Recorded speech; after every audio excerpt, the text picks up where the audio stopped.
Quinta-feira, 10 de janeiro de 2022, tá no ar mais uma edição do Bom Dia Produtor, começando o programa de hoje com imagens ao vivo de Cáceres, lá no estado do Mato Grosso. Agora o clima aí já começa a mostrar uma chuvinha, né? Previsão de chuva para a cidade de Cáceres hoje é de 20 milímetros e a temperatura deve oscilar entre 21 e 28 graus. No programa de hoje vamos falar sobre a peste suína africana, a doença que foi erradicada no Brasil devido a um grande controle que os produtores fazem. Um dos temas frequentes discutidos pelos produtores rurais é a proibição do acesso de animais nas áreas de preservação permanentes, as EPs, e as consequências que isso pode acarretar.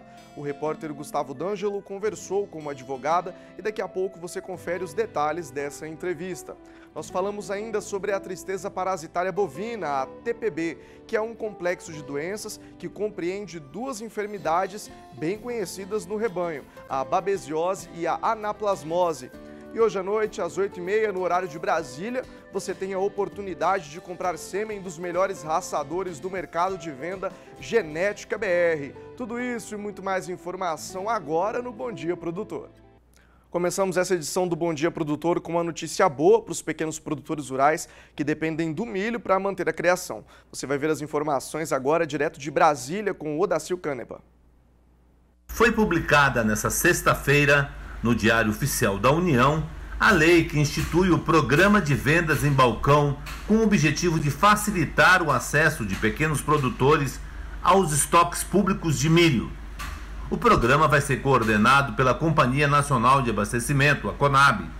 De acordo com a nova lei, a CONAB vai poder vender o grão para produtores que tiverem declaração do PRONAF. Com isso, a companhia ganha novas ferramentas para comprar o milho, o que pode impactar na renda final das propriedades. A lei, sancionada pela Presidência da República, começa a valer nesta sexta-feira. Odacil Canepa para o SBA. Você acompanha agora a análise da Scott Consultoria para o mercado do boi gordo e quem traz os detalhes é o Felipe Fabre. Olá a todos, eu sou Felipe Fabre, zootecnista e analista de mercado aqui da Scott Consultoria e hoje nós estamos aqui para trazer um fechamento do mercado do boi nesta sexta-feira, dia 7 de janeiro de 2022. Bom, a semana foi compradora aqui no mercado brasileiro.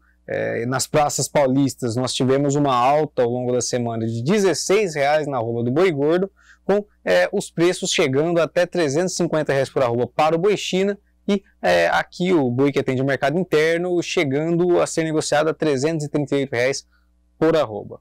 Nessa sexta-feira o ímpeto dos compradores foi menor em função das boas negociações ocorridas nos dias de ontem e anteontem. As escalas avançaram, hoje atenderam em média 10 dias aqui em São Paulo, e isso fez com que os compradores estivessem mais tranquilos no mercado na manhã dessa sexta-feira. Com isso, os preços permaneceram estáveis no comparativo diário. Com isso, o boi gordo hoje é negociado a R$338 por arroba, a vaca gorda a R$310 por arroba e a novilha gorda a R$327 por arroba, todos esses preços brutos e a prazo, ou seja, para descontarmos os impostos. Diferente da Praça de São Paulo, nós tivemos algumas praças com movimentações positivas hoje, com compradores mais ávidos em função de escalas menores. No norte do Tocantins, por exemplo, nós vimos aí uma alta de R$1 por arroba na cotação do boi gordo, em função de escalas de abate menores e uma oferta mais compassada na praça. E o boi gordo hoje é negociado a R$306 por arroba na região. Tendo a vaca e a novilha gorda aí, preços mantidos estáveis, negociadas a R$295 por arroba para a vaca e R$298 por arroba para a novilha gorda. Por fim, destaque também a alta aí, no sudoeste do Mato Grosso, aonde a cotação da vaca e da novilha gorda subiu R$2 por arroba no comparativo diário, em função de escalas curtas também na região, tendo o boi gordo permanecido estável no comparativo diário. Com essa movimentação para as fêmeas, os preços na região encerraram o dia negociados a R$315 por arroba para o boi gordo, R$300 para a vaca gorda e R$304 por arroba para a novilha gorda, todos esses preços brutos e a prazo. Em função da forte movimentação nessa primeira semana, a expectativa para a próxima semana é de um mercado um pouco mais travado, com os compradores buscando negócios a preços menores com base nessas escalas mais avançadas. Cabe atenção aí e ficar de olho no início da próxima semana. Um forte abraço a todos e até a próxima. E agora a gente vai para a cotação do boi gordo com a apuração da Scott Consultoria. Só lembrando a vocês que são preços para uma boiada comum, à vista e livres de fundo rural. A tela vai entrar para a gente poder acompanhar aqui e a gente começa já, como é de costume, acompanhando os números na região sudeste do Brasil. Alta de R$1 no Rio de Janeiro. Lembra vocês que são preços mínimos, viu? Do sudeste a gente segue aí para o sul do Brasil. O sul permanece sem nenhuma alteração registrada. A primeira tela do Centro-Oeste está entrando aí também. Tem alta de R$1 em Goiânia, Goiás. De lá, a tela 2. Na tela 2 a gente está vendo aí, ó, mostrando o estado do Mato Grosso. Por enquanto permanece sem alterações. Vamos para o Nordeste do Brasil agora? Olha aí, o Nordeste chegando para o pessoal poder acompanhar. As praças também não registraram nenhuma alteração. Por último, o Norte do Brasil tem alta de R$1 em Marabá, Pará, sudeste de Rondônia e também no norte do Tocantins. São os números então para amanhã dessa segunda-feira. E agora a gente confere como que fechou a cotação do bezerro Nelore ontem, com a apuração também da Scott Consultoria.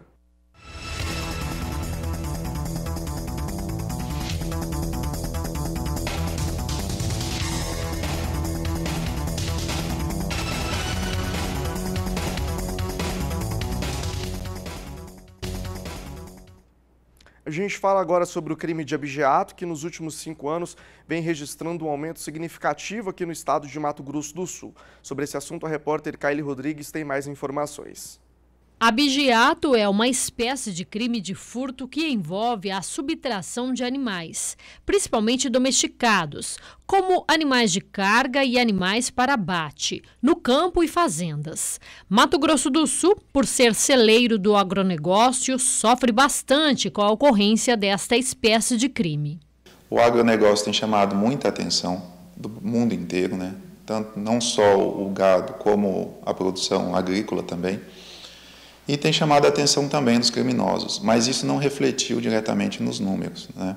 Criada há cerca de 7 meses para suprir a demanda do setor, a Deleagro, Delegacia Especializada de Combate a Crimes Rurais e Abigeato, é responsável por investigar furtos e roubos, acima de 50 cabeças.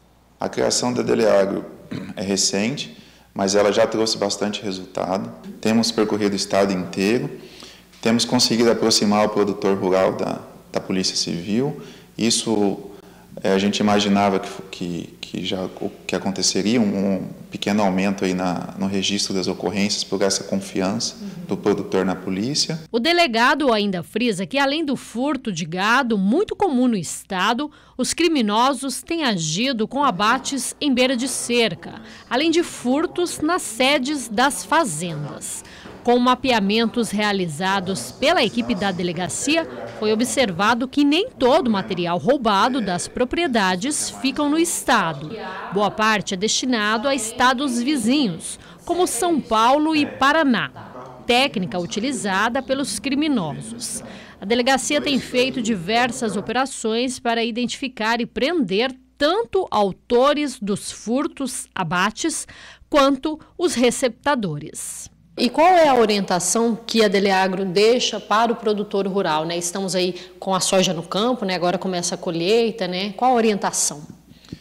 Então, nesse momento é importante os fazendeiros, já que os tratores, as colhedeiras, as plantadeiras estão nos galpões, para redobrar a atenção nos galpões, na sede das fazendas, onde estão esse material, para que tenham um cuidado maior, que, se possível, controlar o acesso de pessoas, sistema de segurança, trancar o material, guardar o material mais sensível, de maior valor, ter uma atenção especial nesses galpões, nessas sedes de fazenda. A Deleagro trabalha em parceria com a Iagro e também com as delegacias do interior do estado. De Campo Grande, Kaile Rodrigues.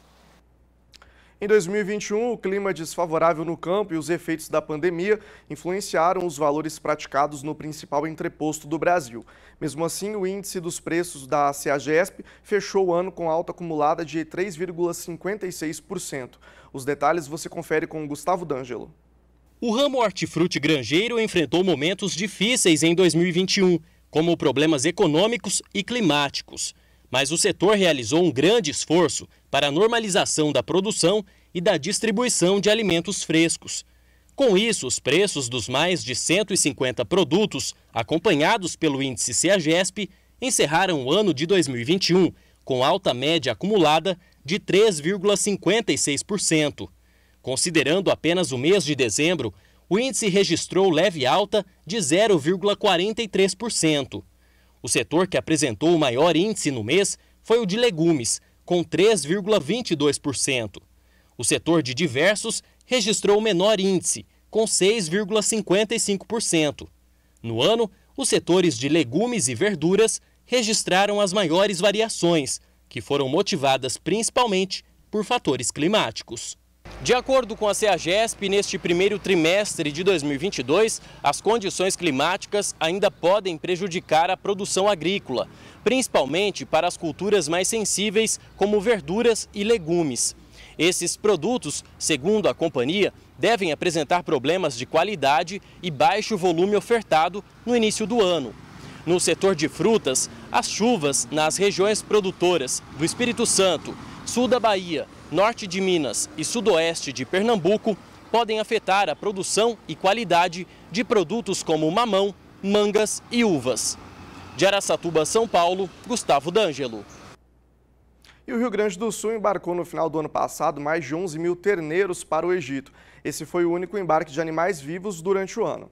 O destaque fica também para o cuidado com o bem-estar dos terneiros antes e durante a viagem, como mostra o repórter Paulo Andrei na reportagem em parceria com a Secretaria de Agricultura do Rio Grande do Sul. Confira. E no dia 29 de dezembro de 2021, foram embarcados mais de 11 mil terneiros vivos no porto de Rio Grande. O destino da carga animal foi o Egito. O trabalho teve seu início no município de Cristal e foi acompanhado de perto pela Secretaria da Agricultura, Pecuária e Desenvolvimento Rural, com o objetivo de trabalhar a qualidade e o bem-estar desses animais, uma vez que essa foi a única carga de animais vivos carregada em 2021. Nós estamos hoje aqui no município de Cristal, acompanhando o embarque em uma EPE de 12 mil terneiros, cujo destino final é o Egito. Nós estamos aqui fazendo um trabalho de fiscalização sanitária desses animais, onde a gente observa o cumprimento das legislações e protocolos internacionais, nacionais e estaduais, visando, com isso, dar uma garantia na sanidade do rebanho que está sendo exportado, bem como observar os protocolos de bem-estar animal e outras questões que nos competem avaliar nesse trabalho. A gente conta aqui com a Supervisão Regional de Pelotas. Cristal é um município que pertence à Supervisão Regional de Pelotas, tem o corpo técnico, onde a gente acompanha a emissão de documentos, tá? O carregamento dos animais, o lacramento, enfim, toda a questão que é obedecida dentro do protocolo de embarque e transporte dos animais até o Porto Rio Grande. Os animais, todos machos e não castrados, são de diversas propriedades do Rio Grande do Sul e ficaram quarentenados no EPE Cristal por 21 dias. Cada cliente exige um tipo de mercadoria, principalmente quando entramos no mercado muçulmano. Como conta o diretor de exportações da estância Delsur, Vinícius Pius. É um processo que a gente está desde outubro aí fazendo. Cada país tem regras específicas, então tem um protocolo assinado entre o país comprador com o Brasil. Então são acordos pautados, né, pelo nosso Ministério da Agricultura, Comércio Exterior. Eu vejo como positivo, né? Hoje, nesse embarque aqui, tu pode presenciar, mas seguramente tem mais de 200 pessoas trabalhando, né? Nos últimos 24 meses, são mais de 1.100 produtores que fazem parte dessa cadeia. Então, estou falando só dos fornecedores de terneiros, né? Então, fora eles, tem o produtor que nos vendeu a silagem, o milho, a aveia, a fábrica de ração, que trabalha bastante para nós, a indústria de medicamentos, o transporte disso, né? Então, estimamos hoje aí em torno de 250, 300 viagens, são caminhoneiros que trabalham nesse projeto. A gente julga que a gente movimenta a economia num tipo de negócio que muitas vezes dá o equilíbrio de satisfação do produtor, né? Então, assim como a soja exportada, assim como várias outras commodities são, eu acredito que é salutar para o agronegócio como um todo, né? Ele acaba trazendo riqueza para o estado, nivelando a preço a níveis internacionais. Então, a gente acredita estar agregando sim na cadeia do agronegócio. É uma operação muito importante para nosso estado, né? O Brasil é um país enorme que tem a pecuária em 100% dos seus municípios, né? As operações se qualificaram muito a partir do acidente de Vila do Conde, né? Em termos de segurança da navegação, com a inspeção prévia dos navios. Em Rio Grande, nenhum navio entra sem ser previamente inspecionado pelo Port State Control. Se ele tiver com todas as condições de navegabilidade e segurança à navegação adequadas, ele entra. E também cuidados com relação à planificação desse navio para não haver nenhum tipo de incidente durante o embarque dos animais. Fomos precursores de algumas técnicas de operação visando o bem-estar animal. Não usamos nenhum tipo de estímulo ao animal que não esteja enquadrado pelo mapa, pelas técnicas de bem-estar animal. Nossas equipes foram treinadas por veterinários habilitados a tanto.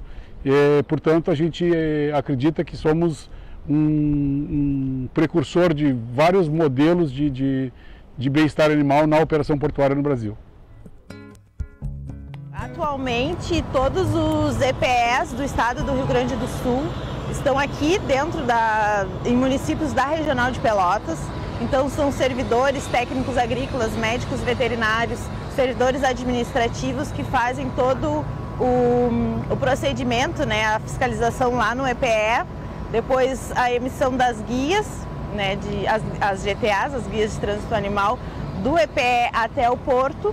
E aqui a última parte, aqui é o final, então a secretaria está presente em todos os momentos. Claro, aqui o embarque no navio é responsabilidade do Ministério da Agricultura, mas a gente trabalha em conjunto com o Ministério durante todo o processo. E debate muito, né, a questão do bem-estar, mas existem normas bem estabelecidas e muito bem cumpridas, né? Então as empresas, os produtores que não respeitam o bem-estar animal, eles são autuados. Existe legislação federal e estadual para a questão do bem-estar. Então existe sim autuações, existem multas ao respeito ao bem-estar. Então nosso papel também é esse, né? Preservar a sanidade, mas respeitando a vida animal. De Cruz Alta, no Rio Grande do Sul, Paulo André. Bom, todo mundo sabe que o ano de 2021 foi marcado por questões climáticas adversas, principalmente nos estados da região sul, que além de passar por um período de estiagem bem severo, também enfrentaram um inverno rigoroso com geadas severas. Mesmo assim, cooperativas do Paraná apresentaram um crescimento com um balanço positivo, gerado e dividindo aos cooperados. É o que você vai conferir na reportagem do Mauro Andrade. O Paraná é o estado brasileiro com o cooperativismo mais forte e nós vamos conversar com João Francisco Sanches Filho. Ele é vice-presidente da Integrada, uma importante cooperativa aqui do norte do Paraná. João, vocês estão encerrando o ano fiscal de 2021 e estão fazendo a distribuição das sobras para os cooperados. Como é que foi esse ano passado? Bom, o ano de 2021 foi bastante desafiador para nós, para o sistema de cooperativas, tendo em vista as adversidades climáticas, um ano de longas estiagens, de fortes e intensas geadas, que comprometeram a nossa produtividade. Mesmo assim, devido à cotação do real frente ao dólar, devido à cotação das commodities num valor bastante elevado, nós conseguimos cumprir os orçamentos previstos e tivemos um faturamento cerca de 30% superior a 2020, com todas essas adversidades climáticas. E nós consideramos que foi um ano bastante proveitoso para os nossos cooperados, tendo em vista um faturamento recorde da cooperativa integrada, de mais de 5,7 bilhões de reais, e umas sobras, que seria o lucro das empresas SA ou limitada, umas sobras que serão destinadas à Assembleia, algo em torno de 150 milhões. Então, são valores bastante expressivos para nós da Cooperativa Integrada. Nós viemos na propriedade do seu Samuel Romero, um dos mais antigos cooperados da Integrada, para saber, seu Samuel, como é que é a satisfação de receber essa divisão de lucros da cooperativa? Essa divisão não é lucros, é sobras. Sobras. Que, conforme a movimentação do próprio cooperado dentro da cooperativa, da movimentação, e o lucro, entre aspas, da cooperativa, é retornado para os cooperados. E é de acordo com a entrega da sua produção. Isso está representando um 13º salário para o cooperado. Porque no mês de dezembro, eles já fazem uma antecipação das sobras e depois na assembleia, aí paga-se o restante das sobras que a gente tem o direito.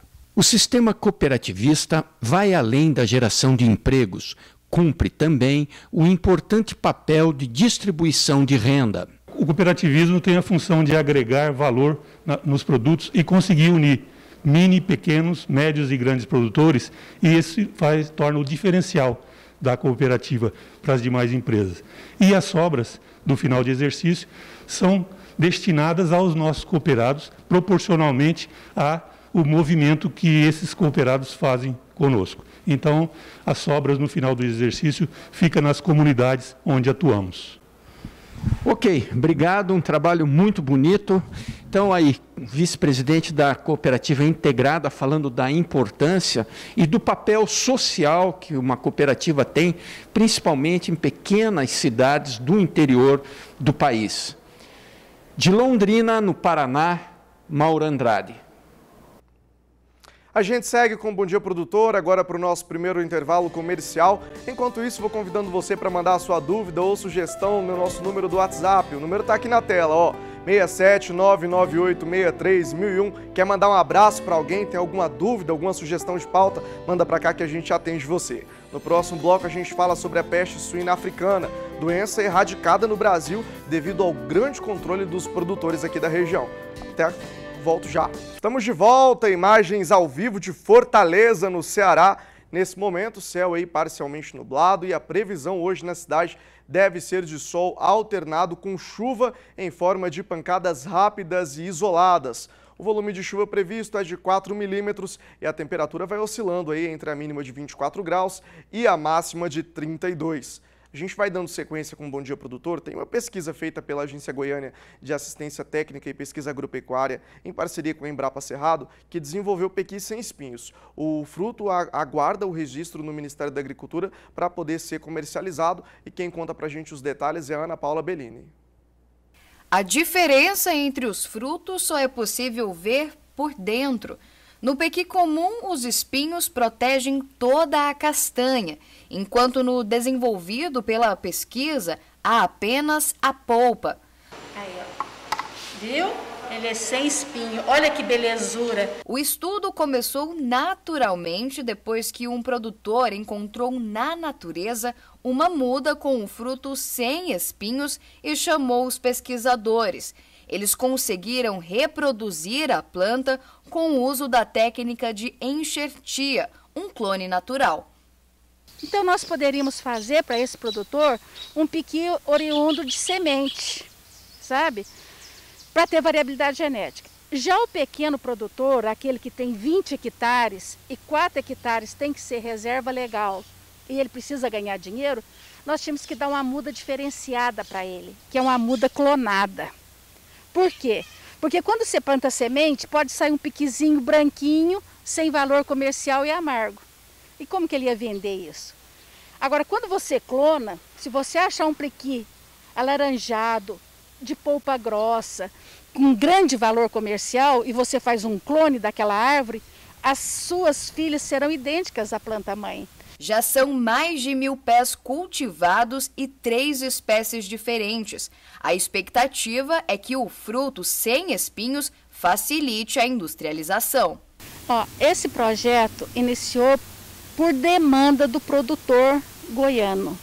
Ele começou a nos procurar porque ele queria plantar fruteiras úteis do cerrado na sua reserva legal, para ter lucro, né? Porque ele tem que ter uma reserva legal com a fisionomia, com o tipo do cerrado, plantas do cerrado.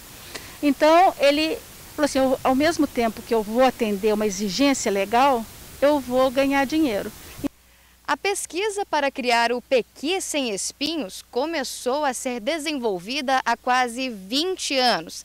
E agora, apesar da ansiedade de muitos goianos, o fruto aguarda apenas o registro no Ministério da Agricultura para poder ser comercializado.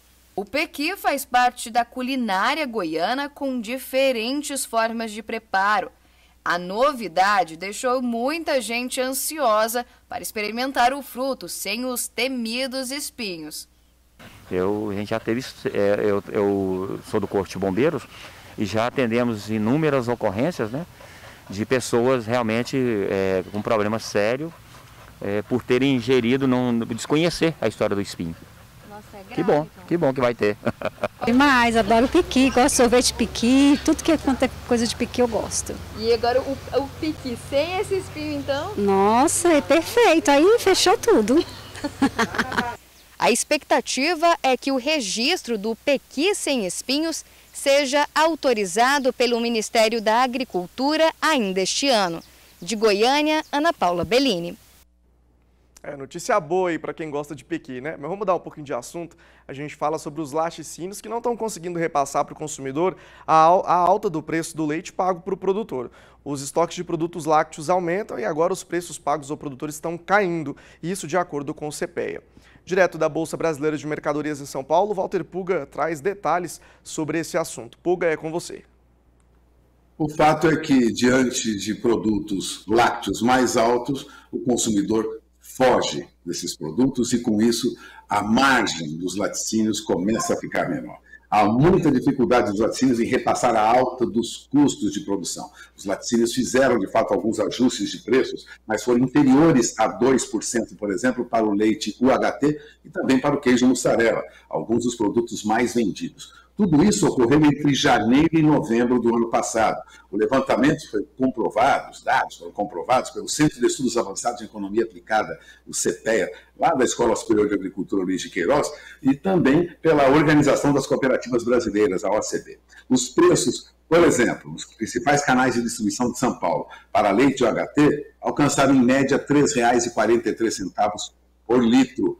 Já no caso do mussarela, R$ 26,25 por quilo. Isso no final do período avaliado, que terminou agora em novembro. O maior ajuste entre janeiro e novembro ocorreu, foi feito pela indústria de laticínios, para o leite em pó, 8,2%, que chegou à média de R$ 24,71 por quilo. Os dados são deflacionados pelo Índice de Preços ao Consumidor Amplo de novembro, agora passado, né? Segundo o documento publicado pelos pesquisadores já no final de dezembro. Os dados, segundo os técnicos do CPEA, evidenciam a dificuldade da indústria de laticínios, né, em assegurar, em garantir margens em 2021, tendo em vista, lógico, o encarecimento do leite no campo e a fragilidade, a fraqueza da demanda por produtos lácteos.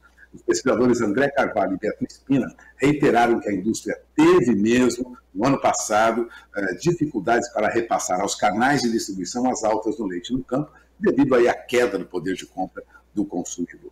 Bom, o que ocorreu foi que o consumidor fugiu dos produtos lácteos já a partir de agosto. A retração da demanda ocorreu na ponta final da cadeia, contribuiu, de outro lado, para aumento dos estoques de produtos lácteos, e elevou a pressão nos canais de distribuição, nos supermercados, nas mercearias, para preços mais baixos. Isso tem diminuído, lógico, os preços recebidos pelos laticínios de maneira recorrente. Ainda segundo o CPEA, os preços reagiram pouco na primeira quinzena de dezembro, mas isso ocorreu por conta das festas de final de ano e também pela vinda, né, do 13º salário, quando a demanda por alguns produtos, como leite condensado, por exemplo, mistura láctea, creme de leite, aumenta. Agora, nos 15 primeiros dias do mês passado, os preços do leite UHT e do leite em pó subiram. Mas veja, leite UHT subiu 1,8% e leite em pó subiu 0,5% em comparação com as médias de novembro. Resumindo, leite UHT foi a R$ 3,18 por litro e o leite em pó foi a R$ 23,56 por quilo. Bom, resumindo, a situação é muito preocupante para os laticínios. E os preços pagos ao pecuarista já começam a ceder. Aliás, desde outubro, o preço do leite captado em novembro e pago aos produtores em dezembro fechou em R$ 2,12, na média Brasil apurada pelo CPEA, o Centro de Estudos Avançados, que fez o estudo, né? Um recuo de 3% frente ao mês anterior. Agora, considerando aí uma queda mais acentuada, no mesmo período do ano passado, ela chega a 8,7% em termos reais. São dados deflacionados pelo IPCA de novembro. Ou seja, o produtor está recebendo menos, porque os laticínios também já não conseguem repassar ao consumidor. Bom, de janeiro a dezembro, a média do preço pago ao produtor de leite é de R$ 2,24 mais 81 por litro, ou seja, 15% acima do que foi pago em 2020, isso em termos reais. Mas quando se considera o acumulado do ano de dezembro de 2020 a dezembro de 2021, observa-se essa queda de 8,7% no valor ao produtor, evidenciando aí um forte movimento de baixa no último trimestre do ano passado, 2021, por conta do enfraquecimento da demanda por lácteos. Então, a recusa, né, o recuo do consumidor em procurar produtos lácteos já reflete no bolso do pecuarista. A demanda caiu muito e os preços estão sob pressão. Os custos, tanto para o produtor como para laticínios, continuam altos e as margens tendem a ficar menores. Walter Puga Júnior, de São Paulo.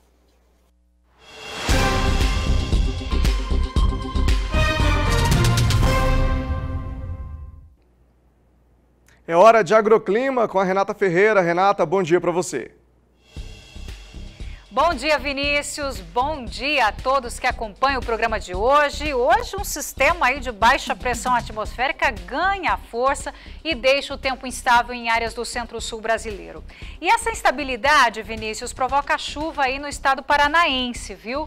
O sol aparece entre muitas nuvens e chove em vários momentos do dia. Em Santa Catarina, o sol também aparece, a temperatura sobe, chove de forma fraca e passageira e o tempo firme, seco e quente no Rio Grande do Sul, com possibilidade de pancadas isoladas apenas nas áreas de serra. No Sudeste, o tempo também fica instável no estado de São Paulo. Chove forte também em Minas Gerais, com risco para temporais isolados. Nos estados aí do Rio de Janeiro, também Espírito Santo, o sol aparece entre muitas nuvens. Os temporais perdem força aí por conta do afastamento da frente fria. E a junção de um corredor de umidade com sistema de baixa pressão deixa o céu dos 3 estados do centro-oeste brasileiro carregados e com chuva a qualquer hora. Os temporais com volumes mais expressivos acontecem no leste e sul de Mato Grosso, todo o estado de Goiás e norte aí de Mato Grosso do Sul.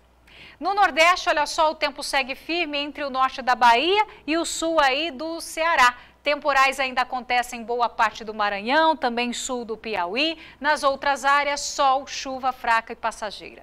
E mais ao norte brasileiro, Vinícius, o ar seco ganha força sobre o norte do estado do Amazonas e também em Roraima, onde o tempo fica firme.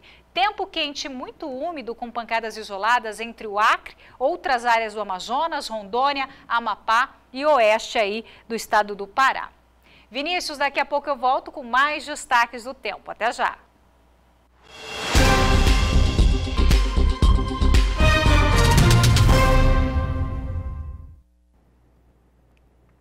Bom, desde 2018, o Fundo de Desenvolvimento e Defesa Sanitária Animal do Rio Grande do Sul vem realizando alertas e promovendo a conscientização dos produtores sobre a peste suína africana. Para falar mais desse assunto, a gente vai conversar com o presidente do Fundesa, o Rogério Kerber. Rogério, muito bom dia para você, obrigado pela sua participação, seja bem-vindo ao canal do Boi. Começo te perguntando quais são as orientações que estão sendo dadas aí para os suinocultores da região. Bom dia, Vinícius. Bom dia. É prazer participar da programação. De fato, esse assunto você levanta muito adequadamente. É um assunto que preocupa e merece toda a atenção da produção brasileira de carne suína, uma vez que o Brasil tem uma participação no mercado internacional, no âmbito internacional, é o quarto maior produtor e quarto maior exportador, com crescimento das exportações nos últimos anos. E desde o aparecimento da peste suína africana na Ásia, Europa e agora mais recentemente nas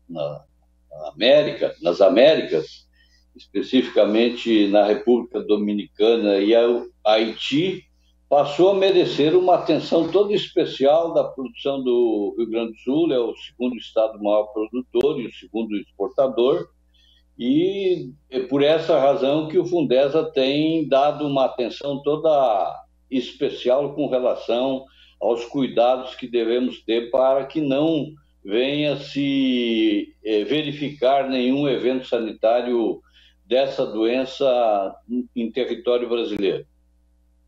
Bom, além das medidas que o Fundesa já vem tomando com os materiais que estão sendo entregues, existe alguma outra forma de trabalho para impedir que a doença chegue até os rebanhos? Olha, eu acho que as autoridades sanitárias brasileiras, a representação dos setores produtivos, tanto a representação dos produtores quanto das agroindústrias e os suinicultores têm feito um trabalho muito incessante no sentido de manter essa situação permanentemente sendo avaliada, rediscutidas as ações que têm sido adotadas, todas as ferramentas utilizadas são no sentido de se manter o território brasileiro livre da doença.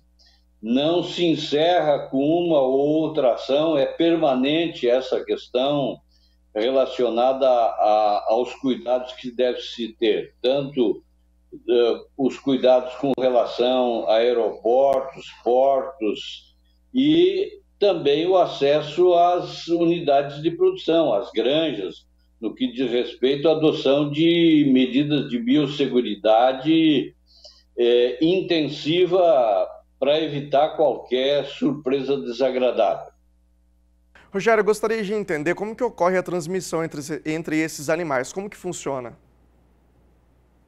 Bom, a transmissão ela é oral e se transmite via produtos provenientes de animais contaminados. O vírus tem uma resistência muito forte, muito longa, e a transmissão ela tem se dado comprovadamente através de produtos elaborados e que se transmite entre áreas produtivas e os animais também que acabam levando essa doença ou transmitindo entre si. Por essa razão, todos esses controles que nós mencionamos são fundamentais. Quais são os riscos aí que essa doença pode trazer para os rebanhos? O risco é muito grande. Primeiro, porque não existe vacina que hoje comprovadamente tenha eficácia. Segundo, não tem nenhum produto terapêutico que possa ser utilizado para o tratamento, de tal sorte que quando ocorrem esses eventos, não há outra alternativa senão a eliminação, o sacrifício sanitário dos animais enfermos, contatos, razão porque todo esse movimento, toda essa atenção que tem sido desenvolvida ao longo desde 2018, quando se teve notícia fundamentalmente da expansão da doença e as consequências que todos têm conhecimento com relação ao que ocorreu na Ásia, especificamente China, Vietnã, Taiwan e outros países que ela vem se expandindo. Ainda na semana anterior, nós tivemos aí a notícia de que chegou na Itália. Isto é situação que preocupa e que merece, de nossa parte, da produção brasileira, toda uma atenção especial. Algum tipo de risco para a saúde humana também, ou se um ser humano tiver contato com algum animal com esse problema da peste suína, ele pode ficar tranquilo? Não há nenhuma preocupação nesse sentido, não há transmissão, não há nenhum risco com relação ao consumo e ao ser humano. É uma doença especificamente do suíno e cujos efeitos econômicos, evidentemente, que são significativos. Justamente falando sobre esses efeitos econômicos, qual que é o impacto para a economia brasileira, levando em conta que a gente tem o Brasil numa colocação consideravelmente muito boa com a produção de suínos, tanto da exportação com a importação, como que tudo isso traz impactos financeiros para dentro da nossa cadeia aqui no Brasil? Olha, efetivamente, entendo a ocorrência de um caso sequer na produção brasileira é suficiente para retirar o Brasil do mercado internacional de carne suína. Isso representaria um retrocesso muito forte. O Brasil já esteve nessa situação em 1978, que ficou alijado até praticamente o ano de 2000, quando retomou as exportações no mercado internacional, embora 6 anos depois, em 84, já estivesse livre da doença, mas é um processo de restrição por parte do mercado, e todas essas situações acabam trazendo impactos econômicos significativos. É até imensurável citar as consequências de perdas econômicas. Há uma estimativa por parte de autoridades, daqueles técnicos que trabalham esse assunto de forma intensiva, que as perdas são bilionárias, não são milionárias, são bilionárias se efetivamente a doença entrar no rebanho brasileiro.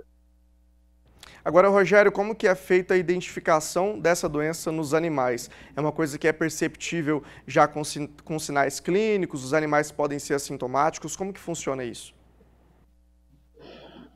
Sem dúvida nenhuma, há condições claras de se identificar a doença, primeiro, pela situação da mortalidade altíssima, principalmente um rebanho que não tem contato com a doença há tanto tempo.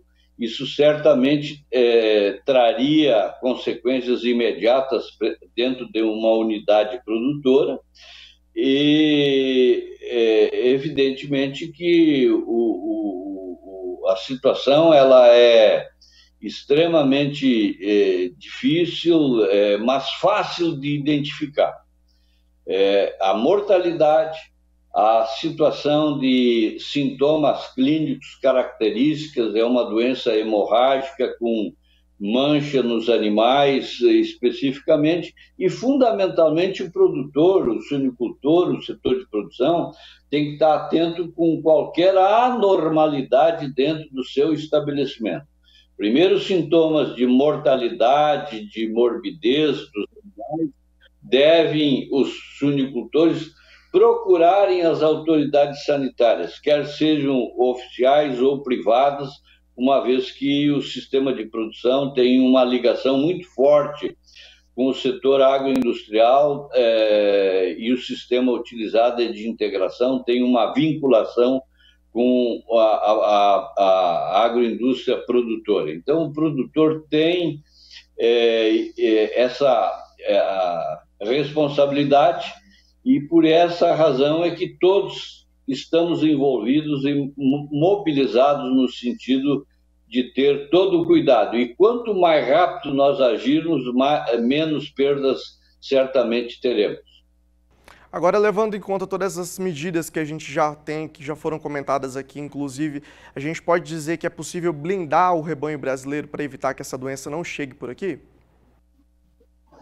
Olha, é com esse objetivo que o trabalho vem sendo feito, e não é só aqui o Fundesa, o Rio Grande do Sul, que vem fazendo, mas nós temos informações que a nível nacional, as autoridades sanitárias federais, fazendo controle de aeroportos, fazendo essa mobilização e passando informações, as entidades representativas do setor também se mobilizando e também passando informações e materiais no sentido de sensibilizar, divulgar, o próprio setor produtivo mobilizado e trabalhando de forma intensiva. É esta forma que nós temos de blindar a produção brasileira para que não venha a ocorrer situação de algum evento sanitário relacionado a essa enfermidade. Perfeito. Rogério, obrigado pela sua participação, viu? Nós é que agradecemos e desejamos uma boa semana a todos. Igualmente, um abraço para você, tchau, tchau. Só lembrando para o Suinocultor, daqui a pouco essa entrevista fica disponível no portal sba1.com. Vamos mudar um pouquinho de assunto, agora é hora do Genética BR, a gente vai conferir junto com o Gabriel qual é o reprodutor de hoje.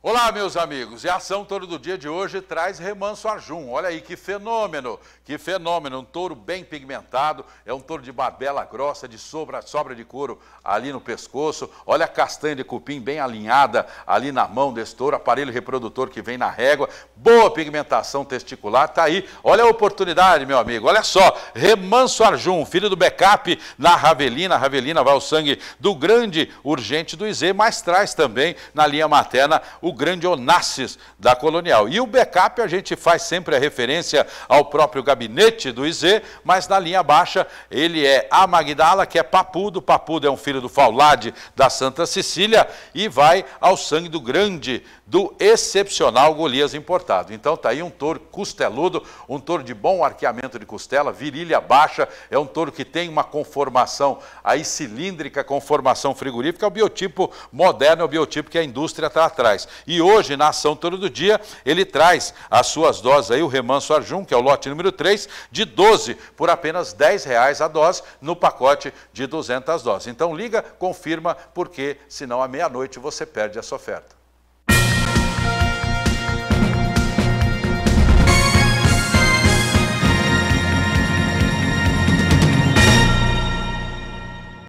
Bora para mais um intervalo, mas antes quero lembrar que dá para acompanhar a nossa programação lá pelo Facebook, viu? Basta digitar Canal do Boi, que tem transmissão ao vivo. Dá para entrar no portal sba1.com e acompanhar toda a nossa programação também. Além, claro, da nossa disponibilidade na NET e Claro TV, canal 190 e também 690. Lembrando que todo final de semana o Canal do Boi e o Agro Canal está ao vivo pela Sky número 241. E no próximo bloco, um dos temas frequentemente discutidos pelos produtores rurais é a proibição do acesso de animais nas áreas de preservação permanente e as consequências que isso pode acarretar. O repórter Gustavo D'Angelo vai trazer mais informações, não sai daí que eu volto já. Voltamos com Bom Dia Produtor, tem imagens ao vivo aí de Salvador, Bahia. Nesse momento o céu está nublado e a previsão para hoje na cidade deve ser de sol alternado com chuva em forma de pancadas rápidas e isoladas. O volume previsto é de 4 milímetros e a temperatura vai ficar oscilando aí entre a mínima de 25 graus e a máxima de 31. Vou dando sequência com Bom Dia Produtor, porque um dos temas frequentemente discutidos aí pelos produtores rurais é a proibição dos animais nas áreas de preservação permanente, as APPs, e a consequência que isso pode acarretar. Para trazer alguns esclarecimentos desse assunto, o repórter Gustavo D'Angelo conversou com uma especialista no assunto e você confere junto comigo a entrevista. Gado na APP, esse é o tema que nós vamos abordar agora com a doutora Stephanie Parrilha, ela que é advogada, especialista em causas rurais e ambientais. Doutora Stephanie, seja muito bem-vinda ao Canal do Boi. Primeiro, doutora, pela lei é proibido que o gado tenha acesso à APP, né? Explica melhor para a gente sobre isso. Muito produtor rural confunde o acesso com a permanência.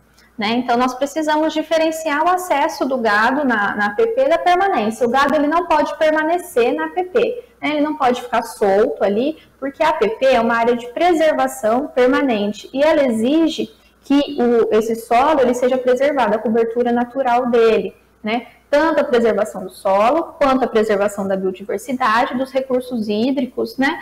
E dessa estabilidade do ecossistema. Então, a permanência do gado na APP, ela gera um desequilíbrio ambiental, né? O pisoteio, o acesso aí desse gado nas margens dos rios. Então, esse gado ele não pode permanecer na área de APP. O acesso dele deve ser regulamentado, tá? Mas, em regra, há sim essa proibição legal do gado permanecer na APP. E se o produtor descumprir a lei, né? Quais são as consequências que isso pode acarretar? As consequências para esse produtor, elas refletem na esfera civil, ambiental e criminal, sendo que na criminal, esse produtor ele pode receber uma pena aí de detenção de 1 a 3 anos, né? Na esfera ambiental, as multas são de valores muito elevados, então frequentemente a gente encontra há notícias de produtores que foram multados em valores muito altos, né, valores de 50 a 200 mil reais, por conta de ter sido autuado com a permanência de gado na APP. Essas áreas de APP, elas devem ser demarcadas na propriedade, né, e preservadas aí, conservadas pelo produtor. A gente fala que existe uma limitação administrativa e que essa área, ela precisa constar do CAR, né, que é o Cadastro Ambiental Rural, e nele a gente encontra todas as informações ambientais dessa propriedade. E essa área, ela deve ser preservada, o produtor rural, ele deve fazer de tudo para que esse local, ele seja totalmente preservado. Se houver qualquer supressão da vegetação nativa, a necessidade, né, desse proprietário ou do possuidor ou desse arrendatário realizar a recomposição sob pena de multa também. Agora tem uma exceção que permite o acesso do gado à água, né? Como que é isso? Essa é uma única exceção que a gente encontra na legislação, né? Que é o acesso do gado à água. Muitas vezes a APP, ela passa por esse local, então não tem outro jeito do produtor levar o gado, né, para realizar a dessedentação do que passar pela APP. Então, o que deve ser feito? Deve ser feito um corredor para esses animais, né, terem um acesso à água, e isso deve ser regulamentado pelo órgão ambiental para evitar futuras autuações, né? Porque por muitas vezes isso é feito de um modo precário, sem autorização do órgão, e aí esse produtor ele pode incorrer em multa também. Então, fica aí a exceção, que é para acesso à água, né, para matar a sede dos animais, mas isso a gente recomenda fortemente de que haja, sim, uma autorização do órgão ambiental. E qual que é a orientação ao produtor rural que ainda tem dúvidas sobre esse assunto? A orientação é de que esse produtor, ele procure um auxílio de advogados especialistas na área, né, advogados da confiança, e também podem procurar orientação diretamente no órgão ambiental, né? Eles podem obter o acesso à informação e poder fazer isso de uma maneira correta. Na dúvida, sempre perguntar para um advogado para não correr o risco de levar uma multa muito alta que comprometa o exercício da atividade rural. Tá certo, doutora Stephanie, eu agradeço mais uma vez pela sua entrevista. Muito obrigada. Eu conversei então com a Stephanie Parrilha, ela que é advogada, especialista em causas rurais e ambientais, sobre esse assunto que é muito importante para os produtores rurais, muito relevante, que é o acesso do gado à APP. De Araçatuba, São Paulo, Gustavo D'Angelo. E agora a gente confere o 5º episódio da série especial sobre a raça Sindhi, que foi produzida pelo Terra Pecuária. Uma raça e suas inúmeras aptidões. Oferecimento Sindhi Castilho, Fazenda Camparino, Sindhi Porangaba, Sindhi OT, Sindhi Cerrado, Sindhi J França, Sindhi Baguaçu, Sindhi Dom. Produção Terra Pecuária.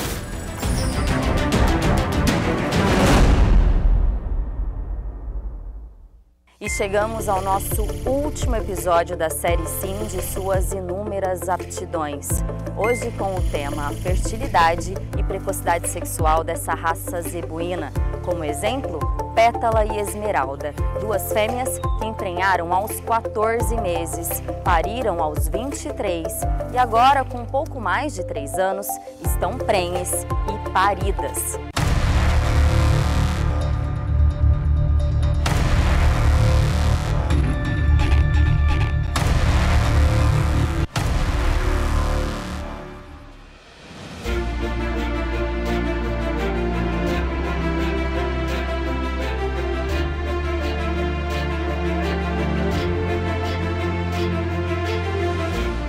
precocidade sexual e fertilidade, duas características que precisam andar juntas. Eu gosto muito de citar um trabalho desenvolvido pelo Luiz Josaquian, Nelson Pineda, o Bergman e o Carlos Henrique Cavallari, em que eles buscaram a vaca ideal e qual o peso ideal. Então eles partiram do princípio de alguns critérios, né? Então a vaca deveria ter uma idade ao primeiro parto até 36 meses, um intervalo entre partos de até 15 meses, né? E uma vaca com idade no máximo 15 anos de idade. Então, eles fizeram um levantamento dentro da raça Nelore, que é uma raça de maior volume e expressão dentro do Brasil, e chegaram à conclusão que as vacas que seguiram esses critérios levantados eram vacas que tinham um peso entre 421 quilos e 570 quilos, com a média de 495 quilos. Para que eu citei esse trabalho? Isso mostra que a raça Cindy, por ser uma raça mediana, ela está dentro desse padrão de peso, né, a pasto, do peso bem produtivo, e ela vai além dessas características. A idade do primeiro parto, em média, aí, alguns animais na nossa propriedade nós temos aqui 24 meses, no máximo 30 meses. E o intervalo entre partos, nós temos animais aqui na propriedade com 10,8 meses.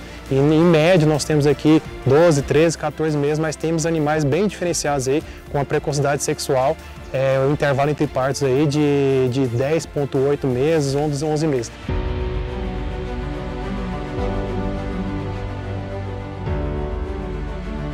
O temperamento da raça é um dos fatores que contribui para esses altos índices de fertilidade. Animais mais estressados, a fertilidade dele a longo intervalo entre parto.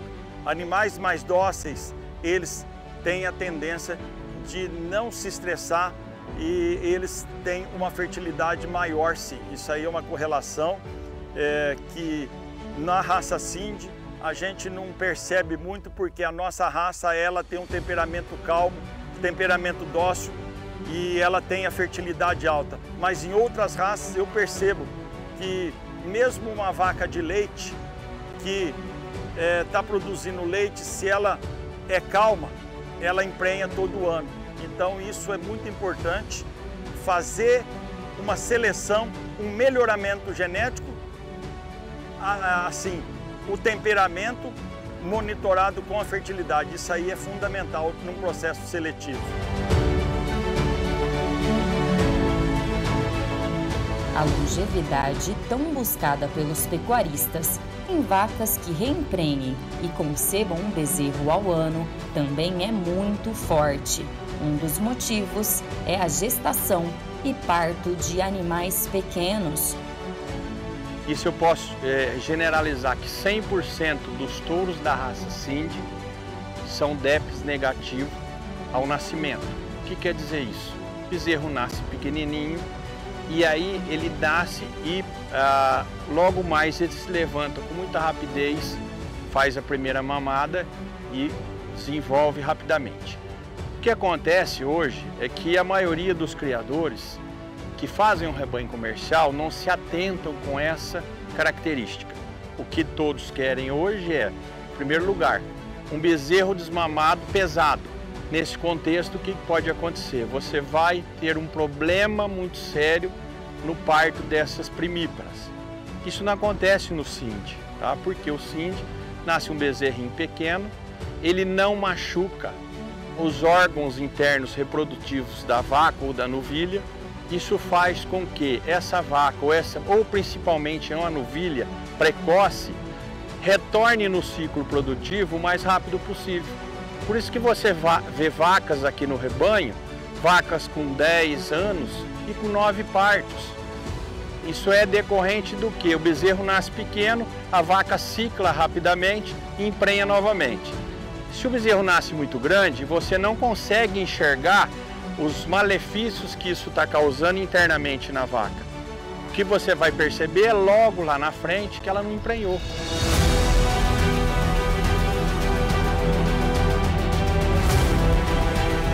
São exemplos e mais exemplos de resultados excepcionais que se espalham por todo o Brasil. Eu estou desafiando as bezerras precocinhas, sim. Os índios já tem o 3º ano que eu estou fazendo precocinha Cindy. Elas estão prenhando mais do que as Nelore, com nutrição menor que as Nelore.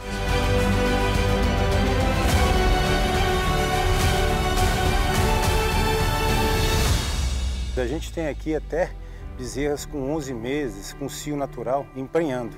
Então mostra que a precocidade Cindy é um negócio fantástico.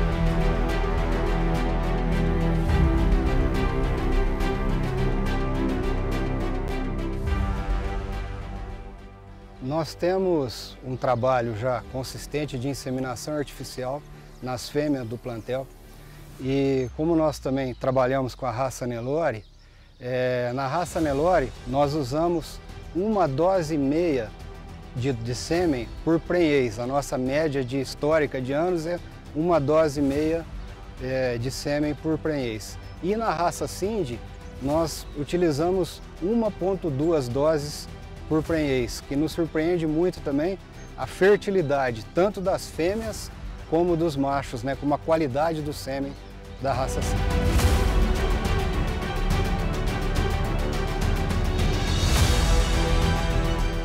Vários dos nossos animais, das nossas fêmeas, já tiveram a prenhez aos 12 e 13 meses. A primeira que conseguiu esse marco foi a baunilha. E as filhas da baunilha também têm essa característica. Até a gente consegue provar a precocidade do machinho também, fazendo com que ele cubra as fêmeas com uma idade menor. Aí a gente já avalia a precocidade tanto da fêmea que entrou no cio mais cedo, quanto do macho que conseguiu identificar o cio e cobrir essa fêmea também mais cedo. No Cindy Cerrado, a precocidade sexual dos touros jovens chamou a atenção em meio aos dados da empresa Procriar. Na segunda etapa de coleta, 27% dos animais do criatório foram considerados púberes, enquanto em outras raças, nessa fase, o número é em média a 15%. Então, com esse resultado, mostrando que o maior volume de machos da raça Cindy chegando em idade púbere mais precocemente, através da empresa Procriar, isso nos prova que a raça ela tem uma tendência de ter animais mais precoces do que quando se compara aos outros projetos que foram avaliados por essa empresa.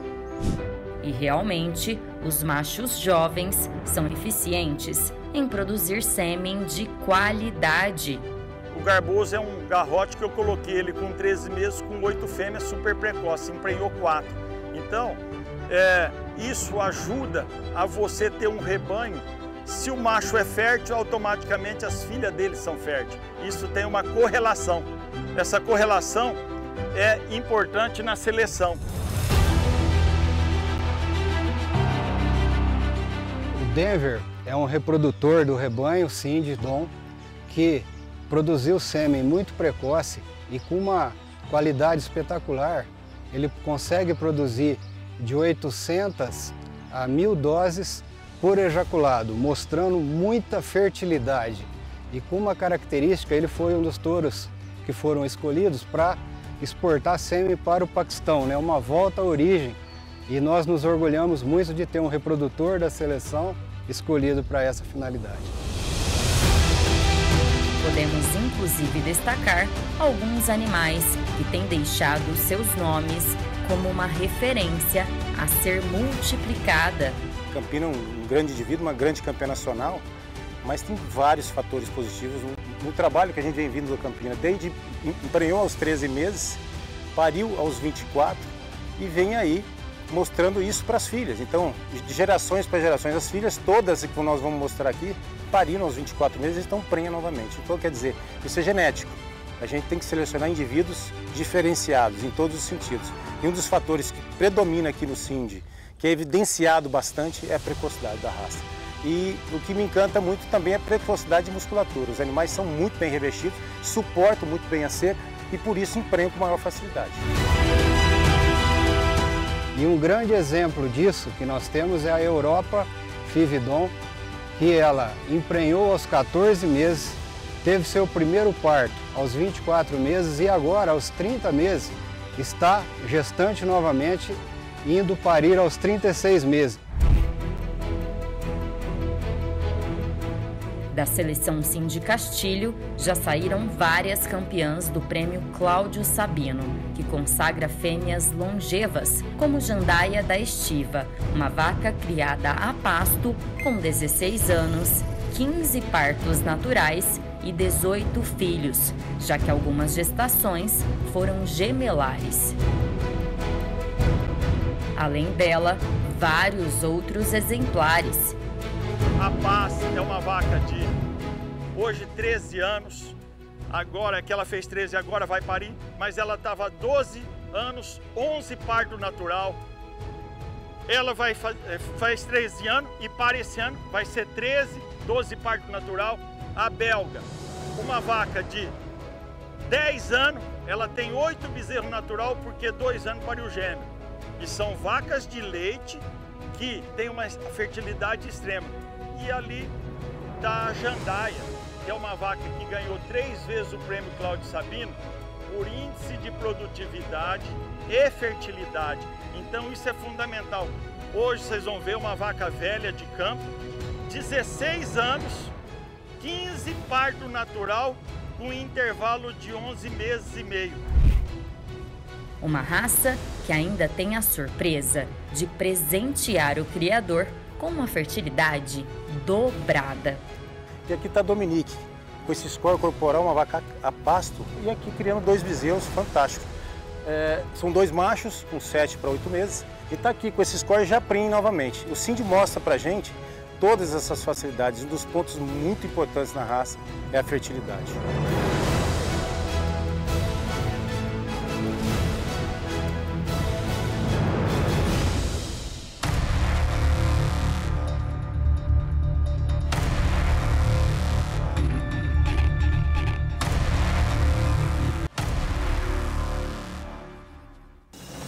Uma raça e suas inúmeras aptidões. Oferecimento Cindy Castilho, Fazenda Camparino, Cindy Porangaba, Cindy OT, Cindy Cerrado, Cindy J França, Cindy Baguaçu, Cindy Dom. Produção Terra Pecuária.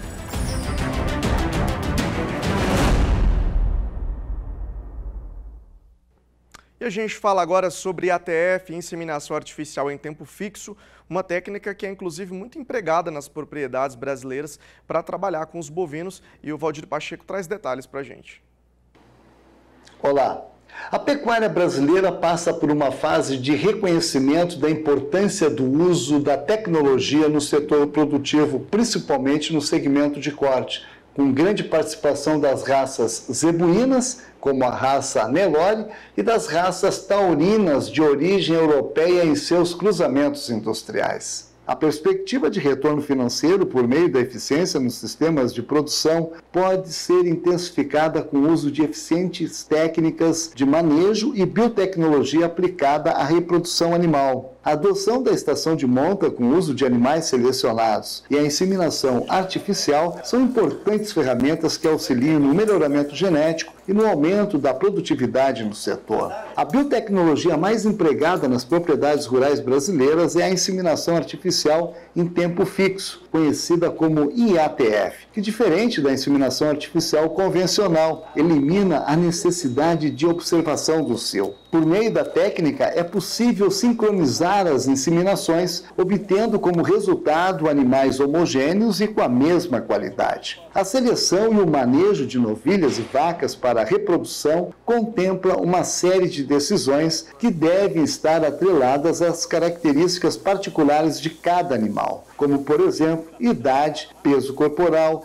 época de parição, score de condições corporal avaliada pelo médico veterinário por meio de exame ginecológico. A fêmea não deve estar muito magra e nem muito gorda. O investimento em genética representa, em média, 3% do custo total de produção dentro da fazenda e é um dos que mais dão retorno na relação custo-benefício. O mercado de inseminação artificial movimentou mais de 16 milhões de doses de sêmen de janeiro a setembro de 2021. De acordo com a Associação Brasileira de Inseminação Artificial, ASBIA, apenas entre os bovinos de corte, as vendas para o cliente final durante os primeiros 9 meses de 2021 alcançou 3.822 municípios diferentes, representando 69% das regiões brasileiras. De Sinop, no norte de Mato Grosso, Valdir Pacheco. Por aqui é a hora de mais um intervalo comercial. Vai mandando sua dúvida ou sugestão de pauta no nosso WhatsApp. O número está aqui, ó, 67998631001. Estou aguardando a sua mensagem. Não sai daí que daqui a pouco a gente volta com muito mais informação que movimenta o setor do agronegócio. Estamos de volta com Bom Dia Produtor, imagens ao vivo de Rio Branco, no Acre. Mandar um abraço para o pessoal de lá que está sempre ligado na nossa programação.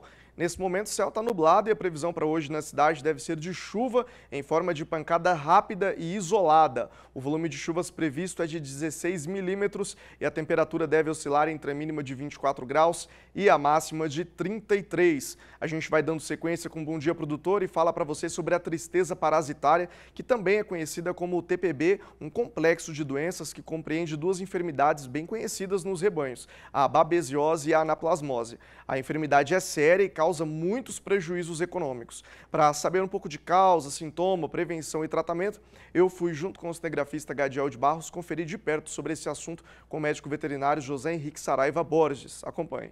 O desempenho produtivo e a reprodução dos animais ficam comprometidos, reflexo no bolso do pecuarista.